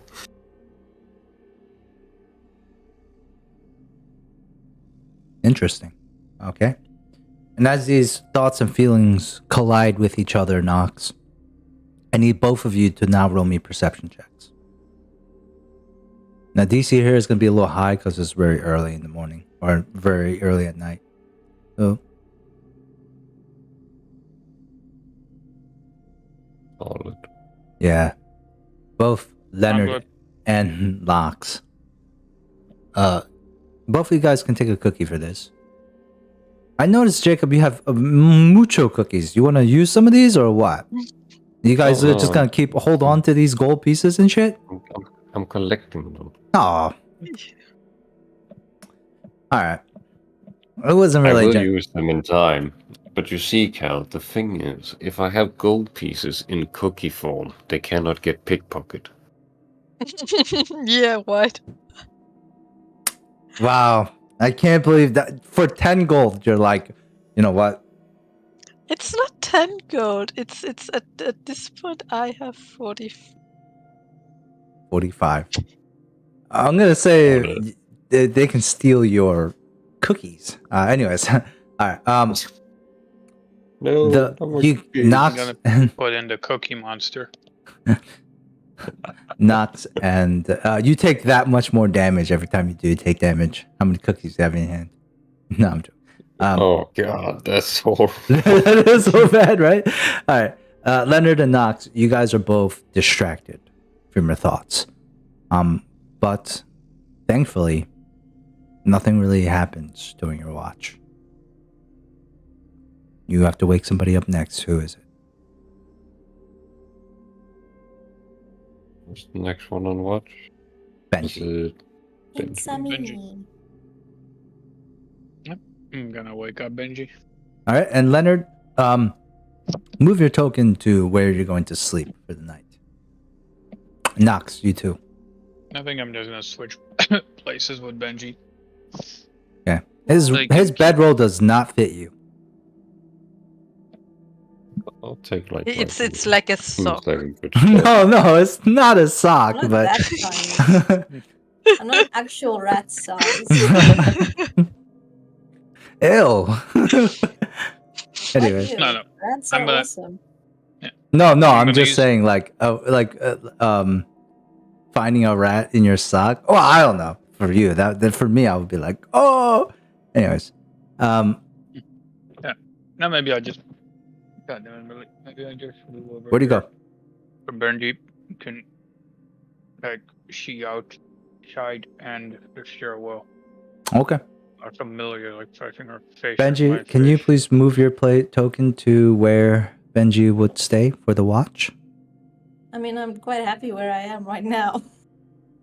Oh, so you don't want to take a look in the stairs. Okay. Okay. No, we're you still doing it have that way. like you have I don't like know. hearing perception still, so you don't necessarily need eye contact with it.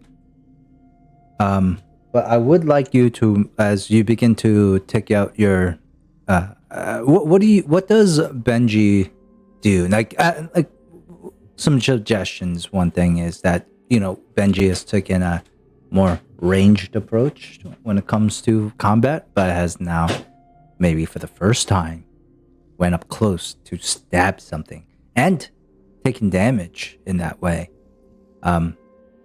You can maybe reflect on that, but what does Benji like? What would you like to reflect on? Well, it's not the first time he got hurt like this. Mm-hmm. The last time he switched to melee, this also happened. Okay.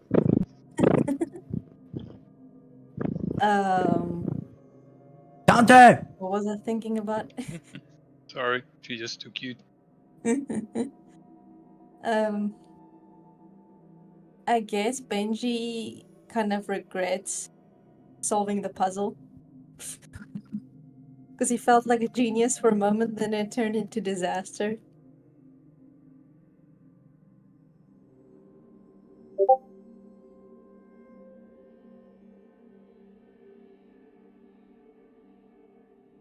I see. There are like things have like even though you solved it, it wasn't like a good outcome, pretty much. Yeah. But Benji can't help like wanting to solve it though, right? Pretty much like he's curious. Mhm. He's naturally inquisitive. So when he sees that type of stuff, I think he's just like, yes, that's okay. And as you're thinking about this stuff, is there like, what's the like ultimatum at the end there? Like what does he? Ultimatum? Yeah, like what does he come up with? Like, is it better to not do this stuff? Like, well, what is his? Like, how does his thoughts eventually go? Like, should I not do any more stuff like this, or is it worth it? Like, what is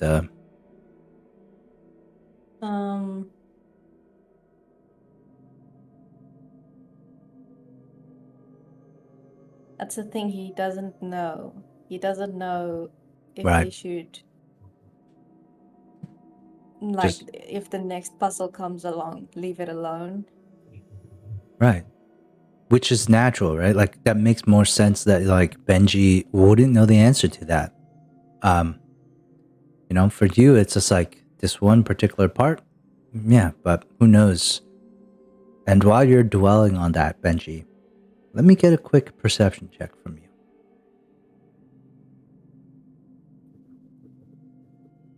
14. Something's jinxed my perception. The DC here was 15. Would anyone like to use No One Has It?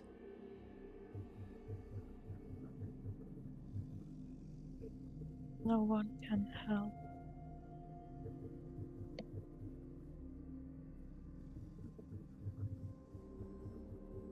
Okay. But you notice one thing at least, Benji. And the thing you notice is that you don't hear anything anymore. It has gotten almost unbelievably quiet here.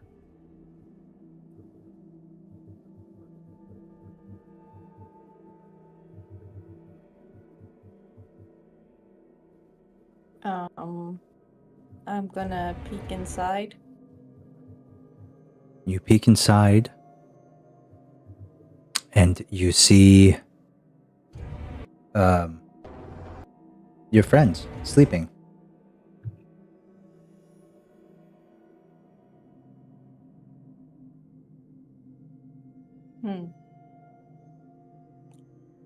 kind of clean my ears.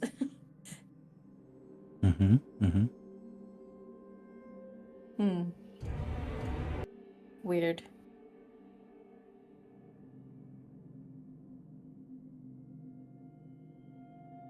Do you do anything else? In the wind. Do I hear anything if I like snap my fingers by my ear? You hear the snapping? Okay, so I didn't go deaf out of nowhere. Yeah. Okay. Yeah. Would you like to roll something to kind of clock what could be happening? I mean, yeah, that would be nice. Roll a dungeoneering check. I feel like this would That's a 15. yeah. With a 15, you're like, what is it that you're missing? What sounds are you missing? You're like, oh, of course. Yeah, the sounds of the animals, the wildlife around here. Uh-oh. And that's when you're like, uh-oh. Because you know exactly what that means. As shambling shapes, silhouettes in the darkness begins to shuffle through the shrubbery. Uh-oh. Mutated, melted Feebas. forms of what can only look like more undead begin to shuffle out into the clearing. Oh no. What does Benji do? You have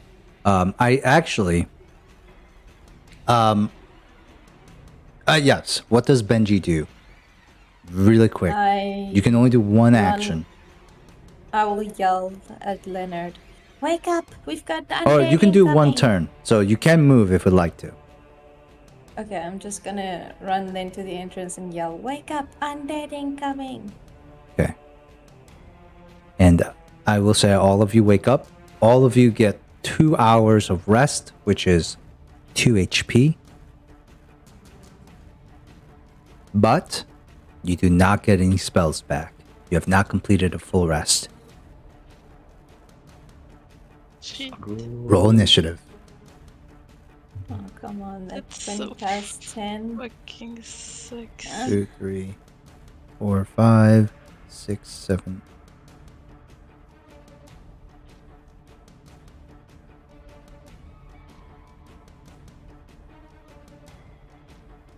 Why did my initiative Oh go no. I Oh mean, my my God, initiative isn't showing up for some. It might not because there's a lot of reason? zombies here. So try just add yourself. Who is having trouble with initiative? Me. Okay. Doesn't show up even. Oh, it did I, now. It did now. Yeah, you're in there. I still don't see myself. Oh, okay. Hold on. No worries. I got you. Can I get a cookie for the nut one? Nah, on initiative, sure. Because that is gonna suck. Okay, so Muna needs to roll initiative here. Again, money! They know how the fate knows how greedy you are, Nina. And I'm talking about in real life. No, I'm joking. Alright, Muna and Skugga gets really good initiatives here. Alright, let me roll for the zombs.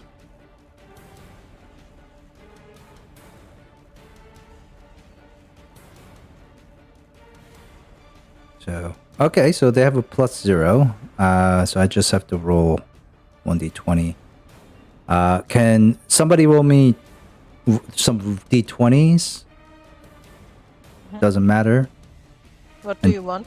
Just a d20 and then tell me what the number is. 11. All right, 11. 9.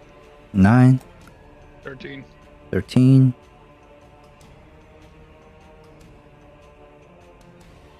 Who else? Let me get some numbers. Roll the D20s, motherfucker! 16! You And didn't say how many. 10. Keep 9. rolling.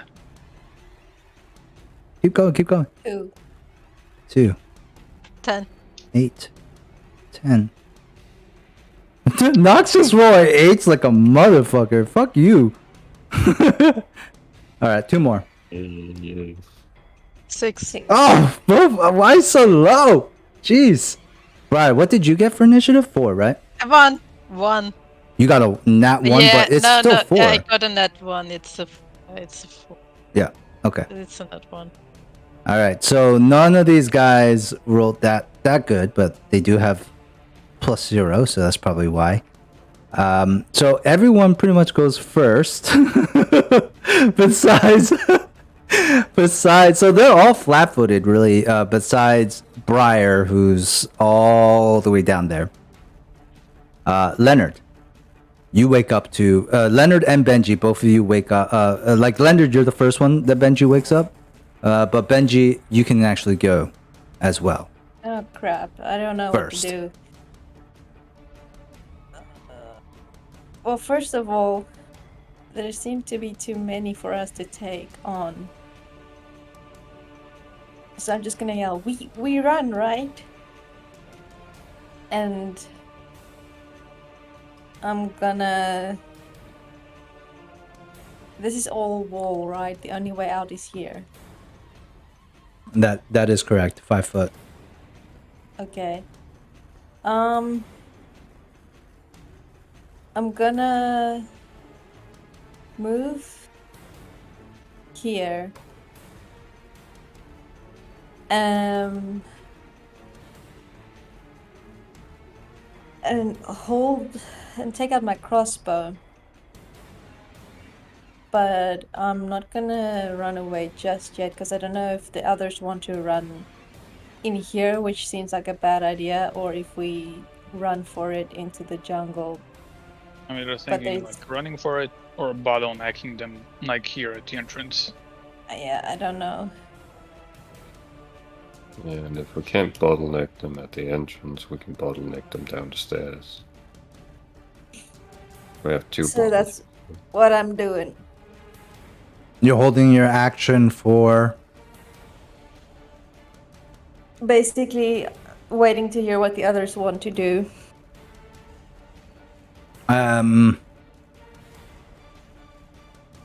I do need like a condition this attack triggers on. So is it if they get too close to you, or like you're holding your action, or do you want to delay your initiative, which you definitely can. I'm holding my action until someone says whether we run, which direction we run. My action. No, wait. I hold my action if a zombie, or well, I'm assuming they're zombies. Comes within range of my crossbow. Okay, sweet. Which is 80 feet, I believe. Oops. Let me double check.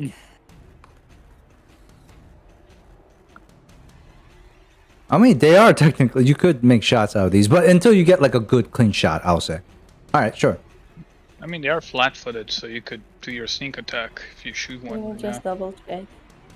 This is a light crossbow. Oh yeah, range is 80 feet. No, so That's technically the range increment, right? Okay, I'm just gonna say if they're like within 60 feet. they are. Oh. What this one right here? You can actually see this one too. In that case, I'm gonna fire at this one. Oh, okay, yeah, sure. Make your shot. You know, if you fire at foes outside of like your attack range, it's called attack increment in this, and it basically gives you -2 for every like increment they are beyond it.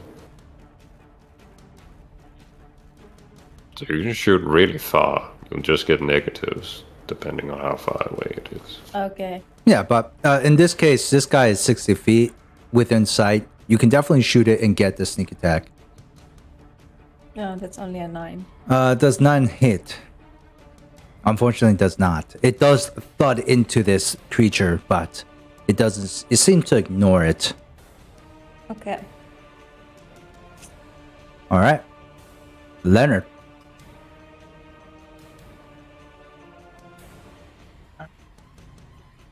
I'm gonna look real quick to my companions. Do they look like they want to run, or do they want to stand and fight? Nox is about to pick up his shield. He looks like he's getting ready to fight. Right. Briar? I don't know what to do. My initiative is so low. I literally am just like.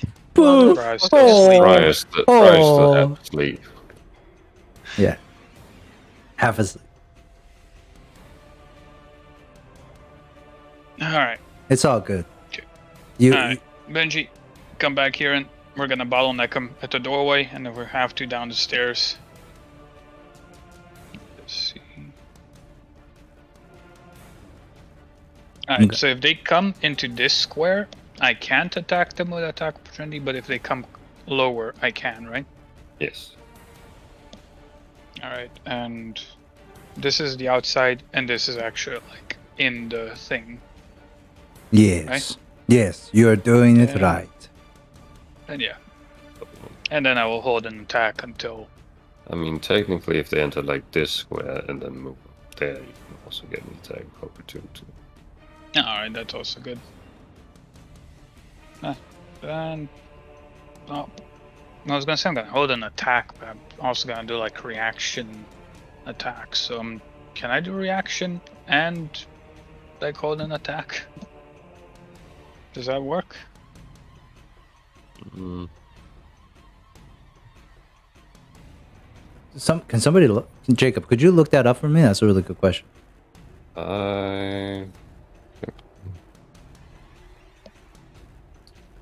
I'm doing fucking Muna's shit, motherfucking summoner, motherfucker. Yeah. See. Ready action.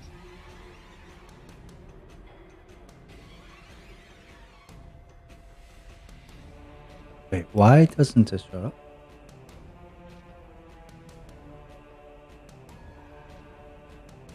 And? Oh, got it. Thank you.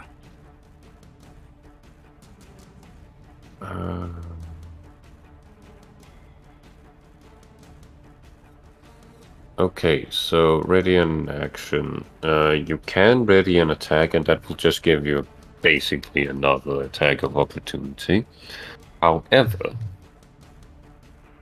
the downside of this is whatever triggers your readied action, your initiative changes to the same as the thing that triggered it. Oh, So if a really? zombie triggers it, your initiative's going to be the same as the zombie. You do still get to go before the thing that triggered it, but yeah. I don't know if that's worth that trade to ready in action then. That's pretty dope. I mean, that's pretty brutal. Yeah. No, I think I'm. So that's just any type of readied action. That's exactly what Any happens. type of ready action. So ready actions are pretty bad then. Okay. Not necessarily. No, I mean, yeah, not necessary. In this case, maintaining that high initiative. Some characters want to be low in initiative. That's very true too. Like healers usually want to be lower, so they could use it tactically as well. Okay. Leonard, what do you do? Right. No, I'm just gonna move up there and. Wait, there's like some kind of defense thing, right? There is total defense as an action. However, if you take total defense, you cannot do attacks of opportunity. Oh, fuck. Alright, then I'm just gonna move and yeah, that's it. Okay. Muna is gonna cast. You could choose to attack defensively this round, I suppose. Which will give you a -4 to all your attack rolls, but like a +2 to your AC. So I don't know if that's worth it either if you're going for an attack of opportunity. Okay, Muna is gonna cast a Summon Monster 2. What is it? 25 plus 5 feet for every 2 levels, level 3, so 30 feet, which will make it. Yeah, so he's gonna move. Just like 10 feet right here. And he's gonna summon a giant ant right at the doorway here. Terrifying creature. Give me Fallout vibes. These are Fallout. These are Fallout ants. I have them in my library from a Fallout campaign. Yeah. That ends his turn. Nox. Right, I am going to take your move actions in order to position myself right here, I think. And as I'm moving, I'm equipping my shield. And that'll be that. Okay. Shadow's turn. Skuga is going to just make his way right here. That ends his turn. Oh no, I can't go in. You can. You can pass through your ally squares. You just can't end on them. Is that right? That's how it works, right? Yeah. Mm-hmm. Unless we choose to block you. Yeah. That's not gonna happen. Better not. Denied. I take an attack of opportunity as you run past. This one's gonna try to climb this wall.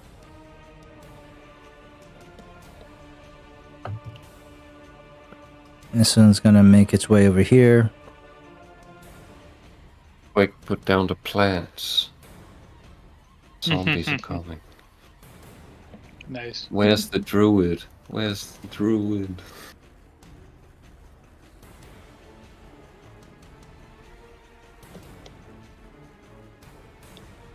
Actually, it's actually going to go through this difficult terrain here and right there.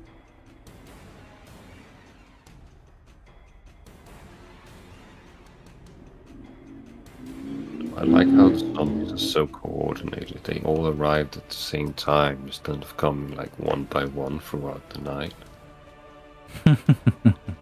Crazy coincidence.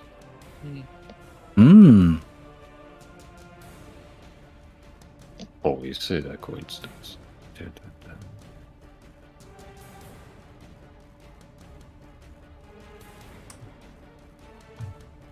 This is always the most fun of running so many mobs. Yep. Like, I'm like, oh, I don't give a shit where they are at this. We'll see.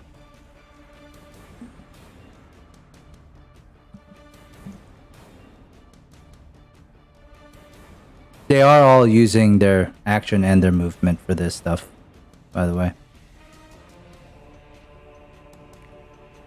Okay. These guys are sprinting. They're not like shamblers, like The Walking Dead. These guys are aggressively sprinting towards you guys. And that's probably frightening. Movie zombies. So, Briar, what do you do?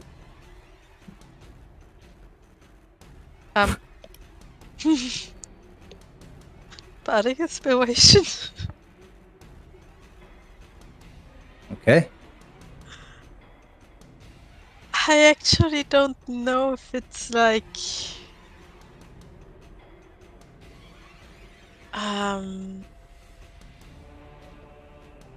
like you know what, I get behind this statue too, and I guess that ends my turn. To get cover over zombies? Well, okay. Never know, there might be a spellcaster there. Yeah, there might be like a one that just takes out a bow and arrow. It's like range attack, baby. I don't have any spell slots left. I am like For sure. No spell slots left. Ugh. All right, this last zombie, I just moved him because like there's only one zombie that goes after Briar. So, Benji, it is your turn now. You are in attack of opportunity range now I for these don't guys. care. I'm moving. Are you tumbling or are you just running? I'm running. Tumble is only 5 feet. 10 feet.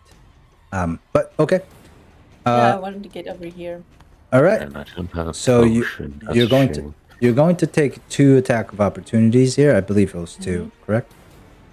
Okay. 13 and 18. Okay, first one misses, second one hits. Okay. 6 points of bludgeoning damage, which feels very bad to Benji right now. Okay. I will. And I think shoot with at that, this Benji, you also recognize like these guys and the amount that there is, this is going to be, Benji clocks this right away, a very hard fight for you to win. one. Yay. Good thing we're boxed in here. Gonna shoot at this one. Okay. That's 17 to hit. 17 hits. 2 points piercing damage. The bolt sinks into the flesh and it remains unaware of the bolt that hit it. Leonard. Let me see here. Damn. Can I like move, do an attack and move back? No. You can't split movement. It's not 5e. If I move over here, right next to Nox, can I get this one? I would say you probably could. No? So anything No, away. like here. Oh, there? Yes, Yeah, but he probably has cover. A half cover. Alright, I will try to trip him. How does that work with cover? Let me see. I would just give some like extra AC, right? I'm not sure if it helps him. Oh, so behind cover is just like a, +4 to your AC. So it doesn't really do anything with combat maneuvers. Yeah, go ahead. Ooh, That 25. definitely. Yeah, he's prone. Prone. Alright. And that is it. Okay. Muna is going to cast Enlarge. So he doesn't have many of these left. But he did specifically not use too many. So, on the spider. The spider now, not the spider, the ant. The spider now is, unless you guys, yeah, it's not going to move you back. So the spider is now sticking out of the entranceway, but it is covering up all the entranceway as to make sure that it's pretty much blocking any of the enemies that are coming, but at the same time, letting you guys move back and forth without, So that's all Muna is gonna do, and then the giant ant is going to attack, and it has a bite, so it's gonna attack the one that you tripped on the ground, and it's a +4 to this. That definitely hits. It's 8 damage. Piercing, I believe bite is, yes. Okay.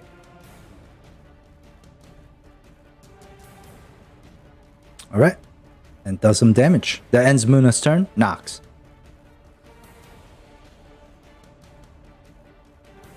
Right. Well, and is in a bad position. Oh, I wanted to say. I don't really want to run out there. I will die. So I think I'm going to take a move action, give myself the vicious stomp feat, and then I'm just going to do a total defense. Okay. Same thing with Skugga here. I mean, I guess he could cast darkness on them.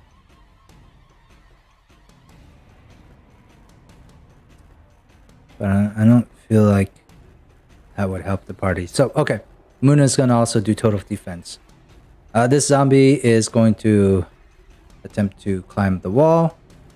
Just need a quick acrobatics from this guy. Or a strength check. Maybe we'll just make a strength. Not one. False. He's prone.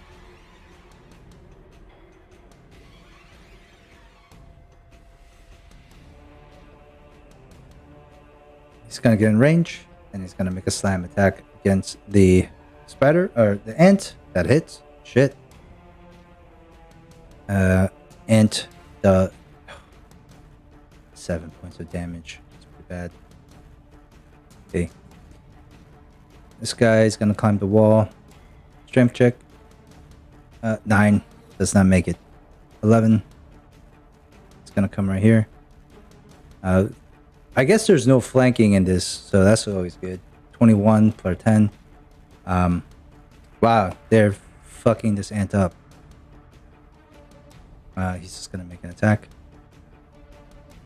16. That hits. They killed the monster almost immediately. There's gonna move and perception checks from Leonard, Benji, Nox, and Skugga. Or knowledge religion, or knowledge nature, arcana, oh,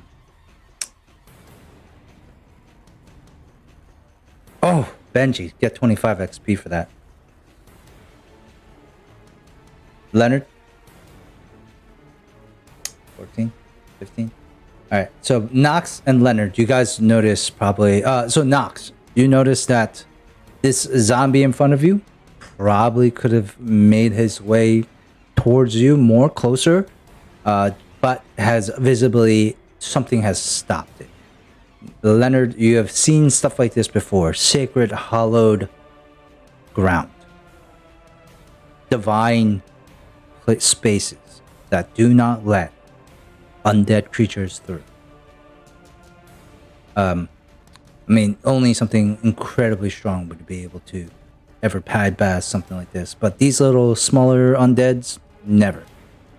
Benji, you know that this place must be warded against the undead for some odd reason. So as long as you stay within these stone walls, and you begin to see like small inscriptions of runes begin to light up in the stone where you did not see any text before. The rest of the zombies will go.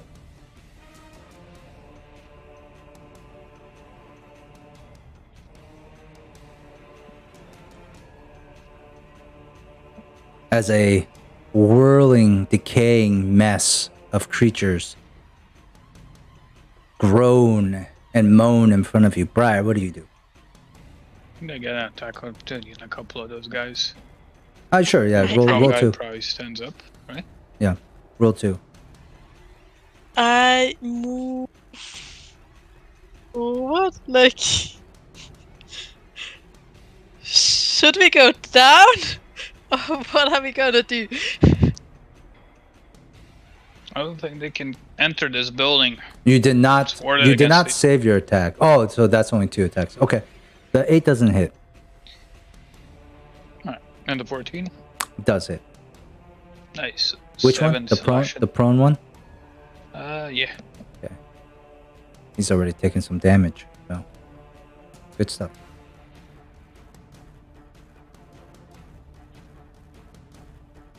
Yeah, that doesn't answer my question though. And I continue playing. Okay. My flute. Guy who rolled a 2 on his initiative is going to finally join the party. Nice. Woo. Problem is no one has spell slots, so whatever is downstairs, which is radiating evil, pure evil, we can't deal with it. That's why we make a deal.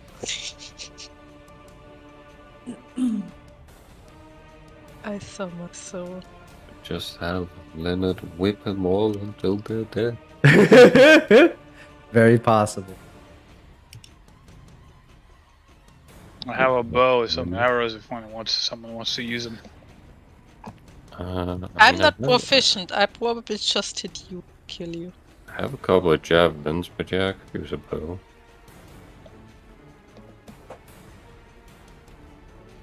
Like, just imagine Leonard in the just looking like a hedgehog in the back because he's being hit by arrows. Okay. This one goes. Unless you guys decide what to do, Benji, it's your turn again. Okay, I'm gonna yell, what do we do? And shoot at this one. Right? That's attack. not my sheet. Where'd my sheet go? Oh, come on.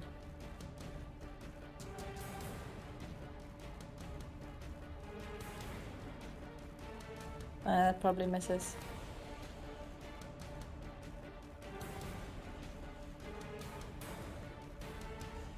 A 13 hits. They are pretty easy to hit for 6 piercing. All right. You see the bolt thud in again. Does some damage. That's my turn. Leonard. I'll give my bow and arrows to Nox. What is that? Okay. Is that an action or is that a swift action? I mean, I can't pick up like the bow right now, but I do have a shield in one hand at the moment. That's gonna Maybe be a just- move action from you. Yeah, maybe I just drop it like, next to me so Nox can pick him up. Yeah, I'm gonna say this is the same as you drawing a weapon and then dropping it for free. So it's gonna be a movement and reaction. Alright, and I don't see tripping helping now, so I'll just whip. Which one's the most hurt? This one, right? Who knows? I think Benji just shot at one, so I'll whip him. Okay. Roll me an attack. Yeah. 12. That also hits with the Inspire Courage, I believe. Nice. You have 9 on? slashing. Yeah, I have Inspire Courage on. Okay, 9 Oh. slashing. Actually, then 10 because it also does damage, right? Yes, sir. Okay. Nice. All right. It looks hurt. Okay. That's it for me. Okay. Leonard, that's end of your turn. Muna. Ah, shit. Kind of bow is this time. Let me check. I think it's a short bow. Let me double check though. Muna it's a short bow. has Short bow, okay.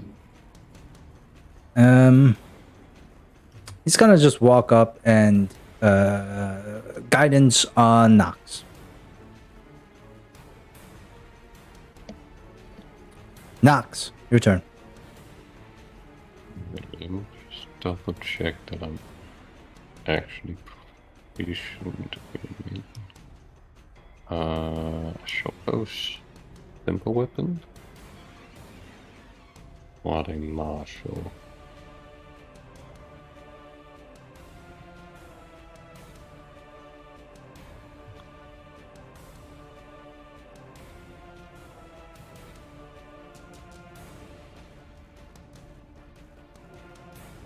It is a martial.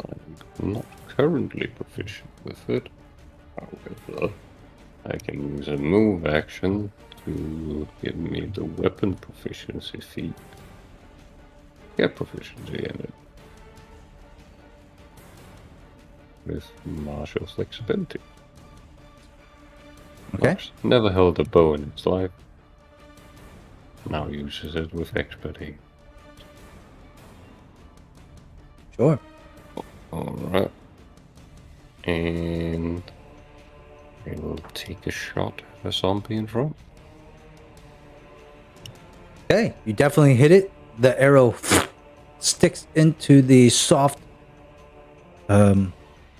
flesh of this zombie. Yeah, it's 5 damage, right, for the body? Mm-hmm. It seems to ignore it. So Skuga is gonna go. He does really not have much to do. Oh, I didn't know I got PS resist. So he is just going to again take total defense. Alright, this guy over here is going to try to climb. Oh, he does it. Shit. Gets to the other side. Nice. They all just begin to like start to try to tear at whatever invisible ward is here. And you can see like Leonard, I think you see this the best. It's like some sort of divine shield and like this translucent, semi-opaque like rippling as they smash against this invisible barrier. I'm gonna ask you all to roll a d20. Let me get each one of you to roll. There's what, 4 of you guys? So 1, 2. I'm just gonna move this guy up here. 1, 2, 3, 4. 4. I'm gonna need you guys to roll 4 d20s, or d20 each. And if any of you get a nat 20, this is not good for you. God. 40 20s each? No, just 1 d20. Okay.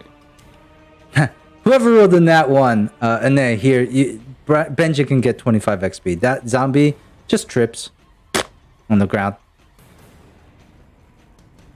trying to attack the ward. Okay. And then what I'm going to have to say is these 4 that attacked get pushed back.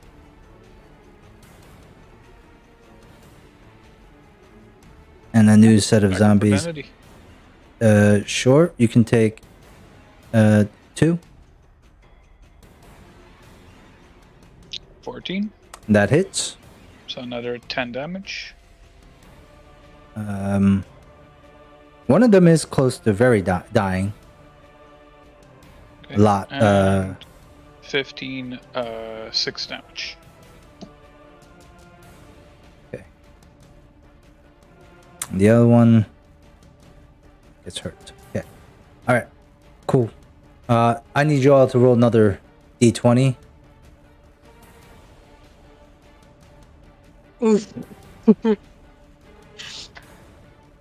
Wow. You guys are gonna get there. Somebody is gonna hit that natty 20. I don't know why I rolled twice, sorry. No worries. Echo, where are you? We need your power. And when it does, the ward will break. Okay. So we'll go back to the top of the initiative here. Briar, sorry. What do you do before we do that? Guys, I am so sorry. I really think it would be a good idea to just go down. Mayhaps you can check what's down there before we all rush in. Okay, yeah, I'm getting down with my movement. All right. So, where were you before you moved? Yeah, there. Right Right there? in front of the stairs, yeah. So about 20 feet down, 25 feet, about almost your full movement down, you reach that second landing. And you see a staircase that goes off to the left as well. And then an entrance, you have dark vision, to these old dusty hallways below you. Benji. are we doing? And I shoot.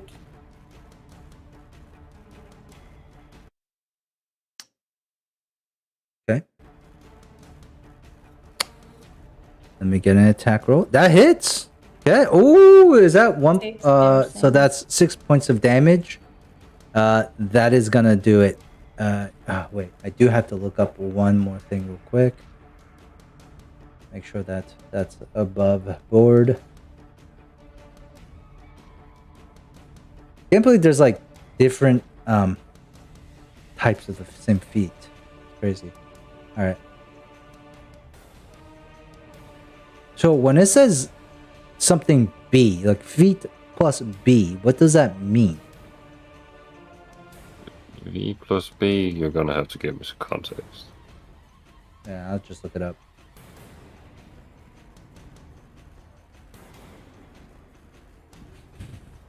What the fuck does that mean? Toughness. So they have toughness. But it says toughness B. I don't know what that means.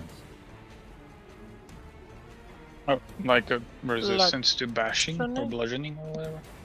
No, toughness has nothing to do. It's just hit dice, but I don't know what that fucking means. Okay. So these guys are sturdier than your normal zombies. But Benji, you do that last damage to kill it. Where do you shoot this thing? Through the throat. Through the throat. It goes down.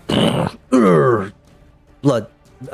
Dried, old, like black blood just spraying out. Does that end Benji's turn? Well, I did yell, "What are we doing?" and nobody answered, so I'm just gonna Alright. stay put. Okay. Leonard. For now, we hold the line. Wait for Briar to say it's safe down there, and I'm gonna whip another one, whichever one looks damaged. No, you tell me which one you want to whip. I know we've been rolling like crazy, so I'm not sure which one I already hit and which I didn't. Okay. Like which one has like They're arrows? also Or, I'm not gonna shifting tell you. around. So just pick one. Nah, sure, this one I guess. Okay. Roll your attack. 17, 8 damage. Oh, you whip the shit out of this one and kill it. How do you kill it? I just whip it like across the face, across the eyes. All right, it and does then go just, down. like, it falls back down. Okay. I'm gonna remove these guys. That frees up space. It's your turn? Yep. Okay. Muna. Oh, fuck. What can Muna do? I guess he has this.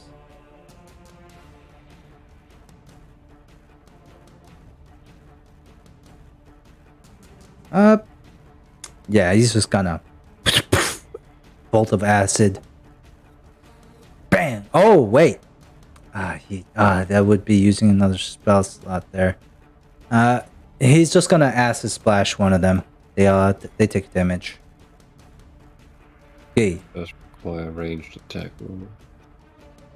Oh yeah. That is against touch AC. Let's see, range attack room. Yeah, no props. All right. That ends his turn. Knocks. Right. Did they you said last time that did they seem like resistant to piercing damage? Like the arrows didn't really do anything? Quite possibly. Quite possibly. Okay, fuck the bow. Hit them with the bow. I do not think the bow will be of much help. And I put down the bow and I pick back up my shield. And then use my standard action, get another move action to give myself the dodge feat.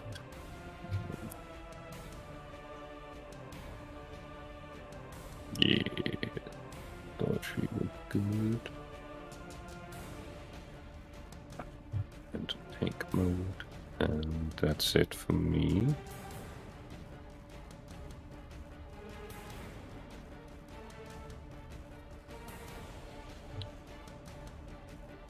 Yeah, that's it. That's cool.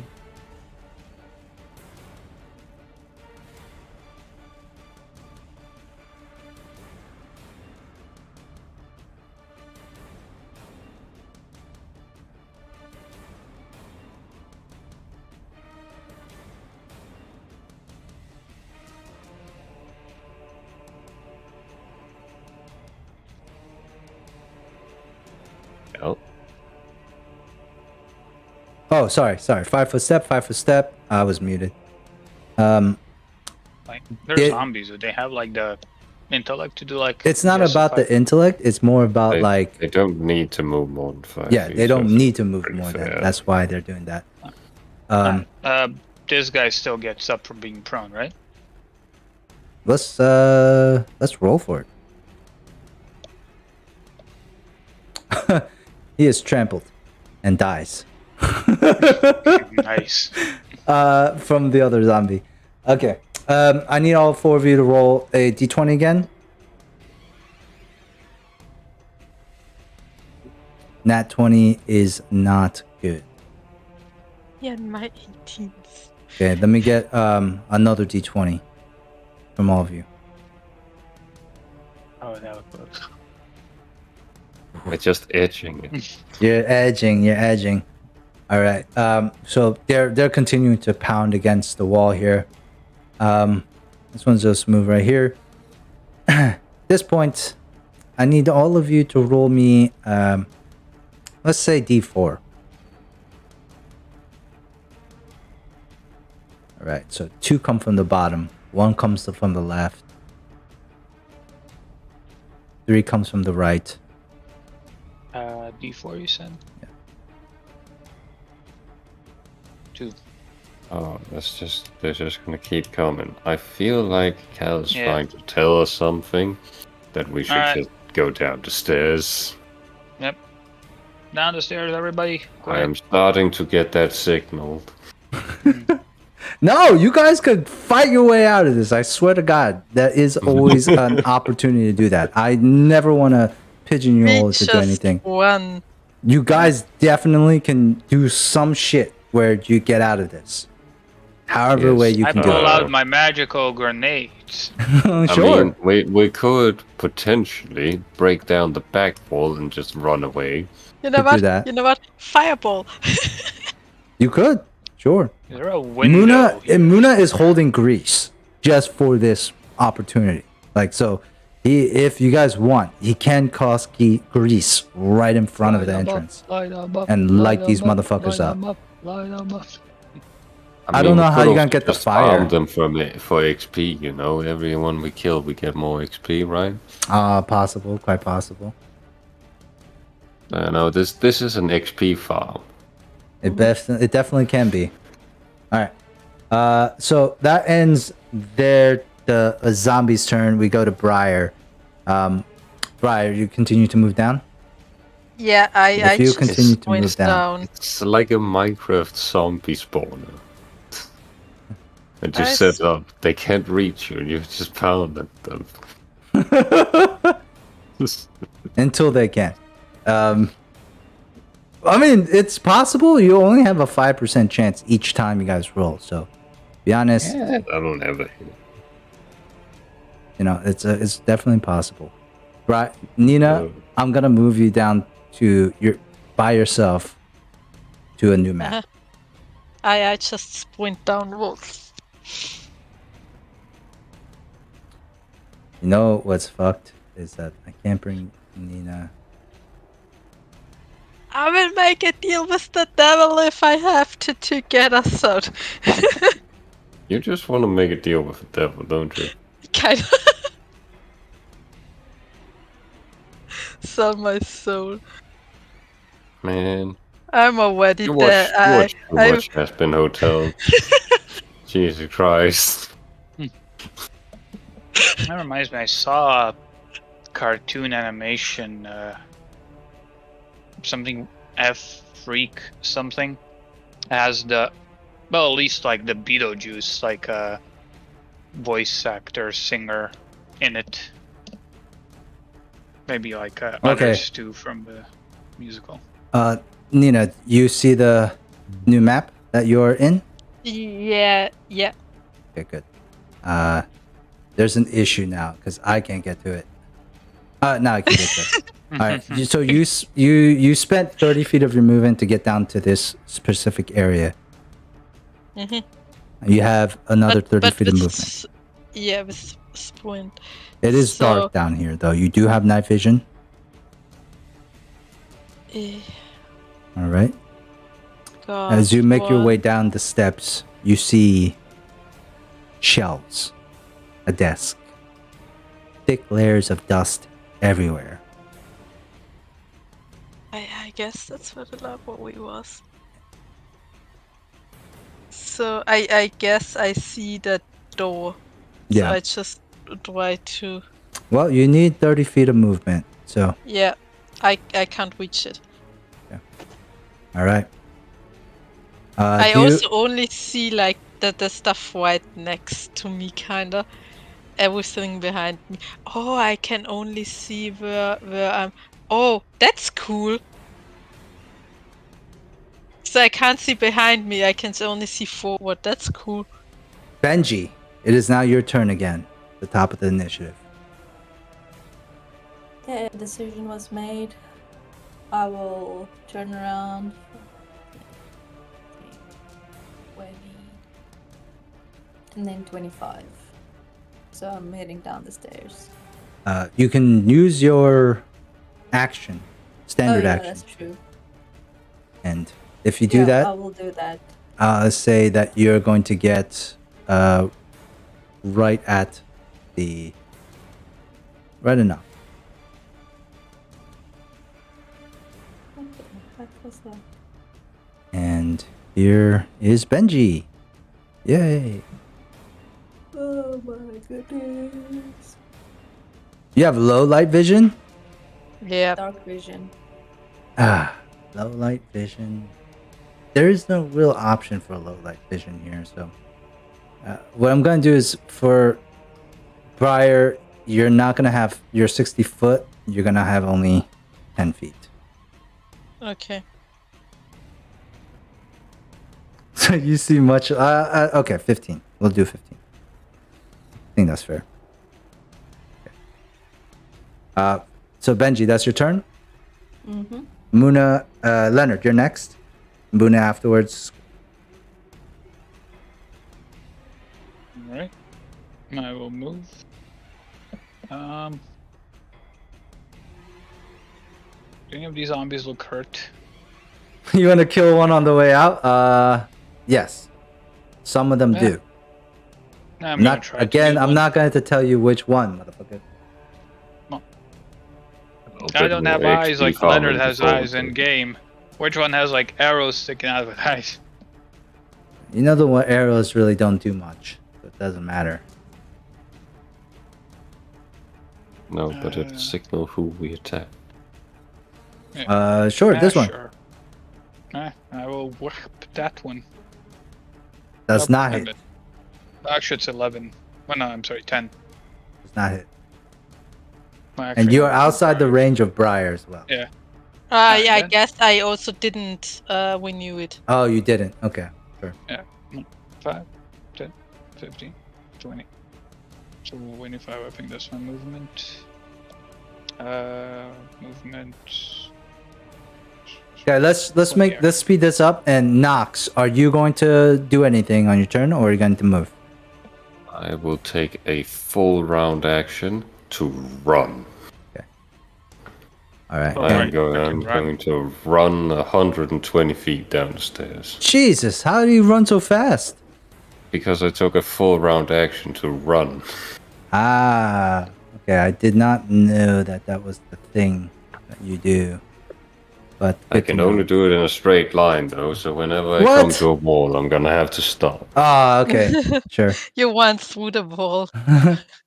Okay, man. So combat ends. I do want you guys to roll one last. Oh no, we left Muna behind. Yeah, Muna is dead. I am gonna ask you guys to all roll one last time.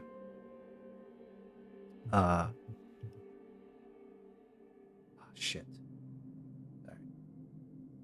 I am going to ask you guys all to roll one last time the d4, the 20s, just in case the things break in. So Dante, just one more d20. Right. They're the last roll too. So if you hit a 20, that's so shitty. 7. Wow.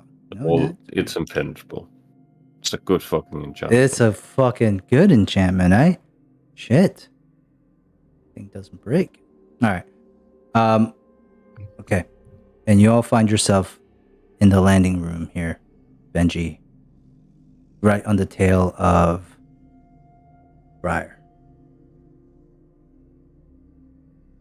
Those who have low light vision or dark vision see the map. I see nothing.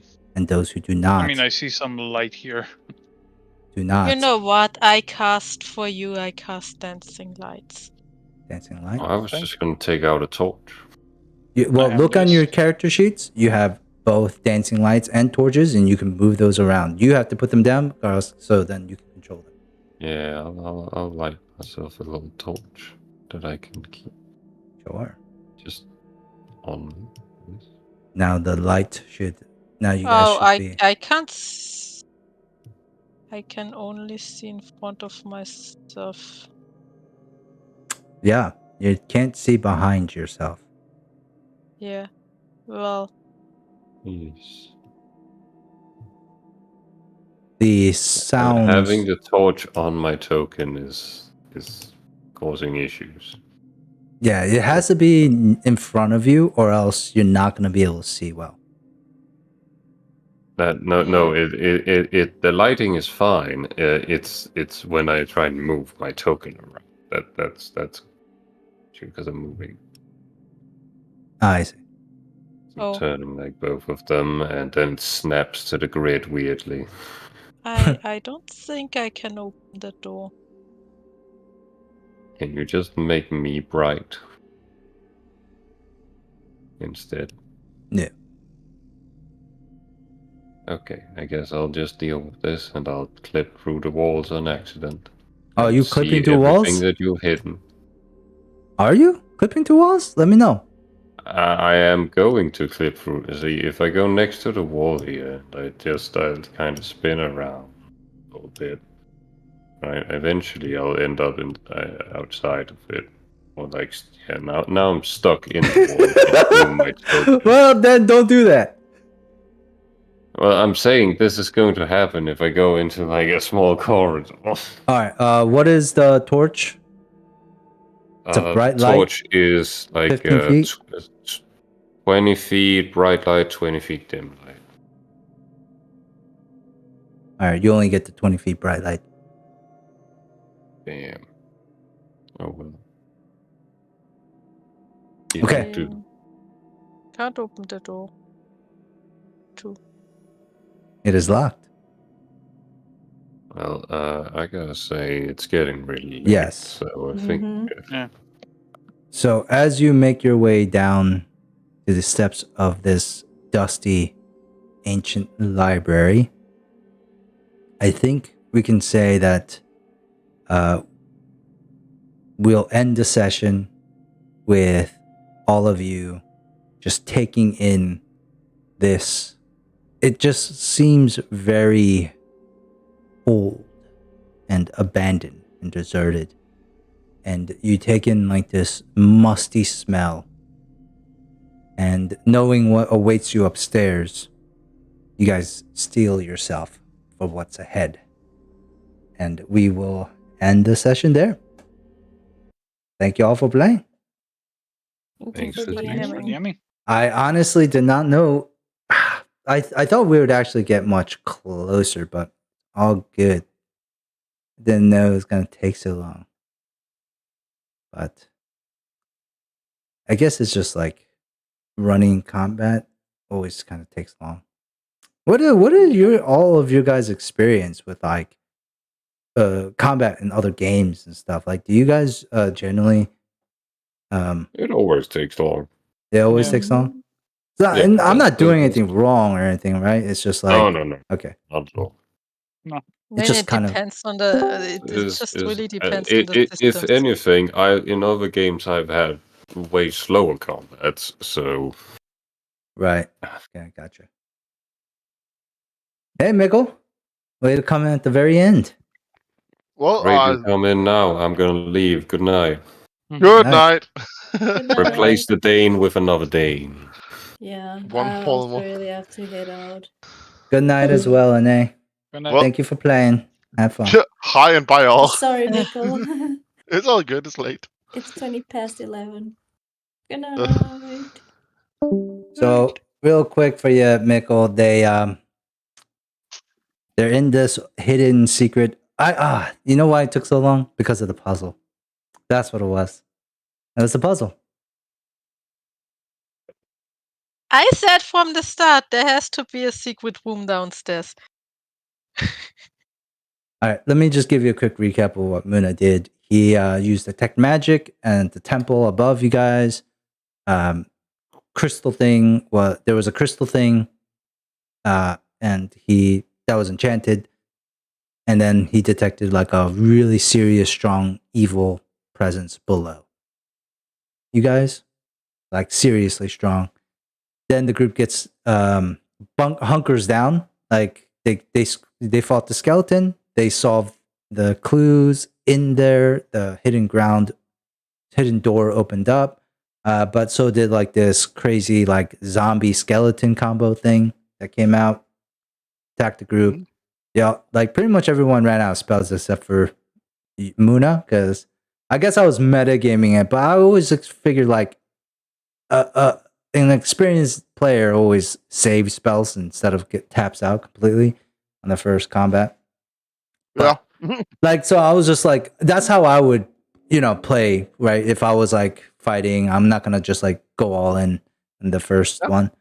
So I was assuming you probably do the same. So you still have like some spell slots left and stuff. But not many though. I did use a few. Some enlarge and stuff like that. Knock squints down. They bring them up. They camp. And then in the dead of the night, during Benji's watch, which was second, zombie horde comes. They go into the temple like ruins, like the actual room, because Benji and Leonard were sleeping outside. They go inside and they realize that the zombies can't pass through the threshold. Then after I made them roll several times, each of them rolling d20s to see if the ward breaks, eventually I think they're just like, okay, let's just go downstairs. And there we are. Oh. Recap done. Yep. I was hoping we get past this part so that like all the knowledge that you have and the other stuff that you're not going to meta, right? Nothing. Is comes into play, Well, but you're going to have to wait. Yeah, it's gonna wait. Yeah. All right. And that's it. Thanks for playing, y'all. Yeah. Well, good session. Good session. Yeah. Thank you, Mickle. Well, I'm gonna leave you all then have some food. Yeah, man. I'll see y'all next week. Everyone gonna be here next week? Yeah. Nina? I will be here at least. Yeah. Okay, cool. Yeah, that should be it. All right. I'll see y'all later. Oh. Peace out. See ya.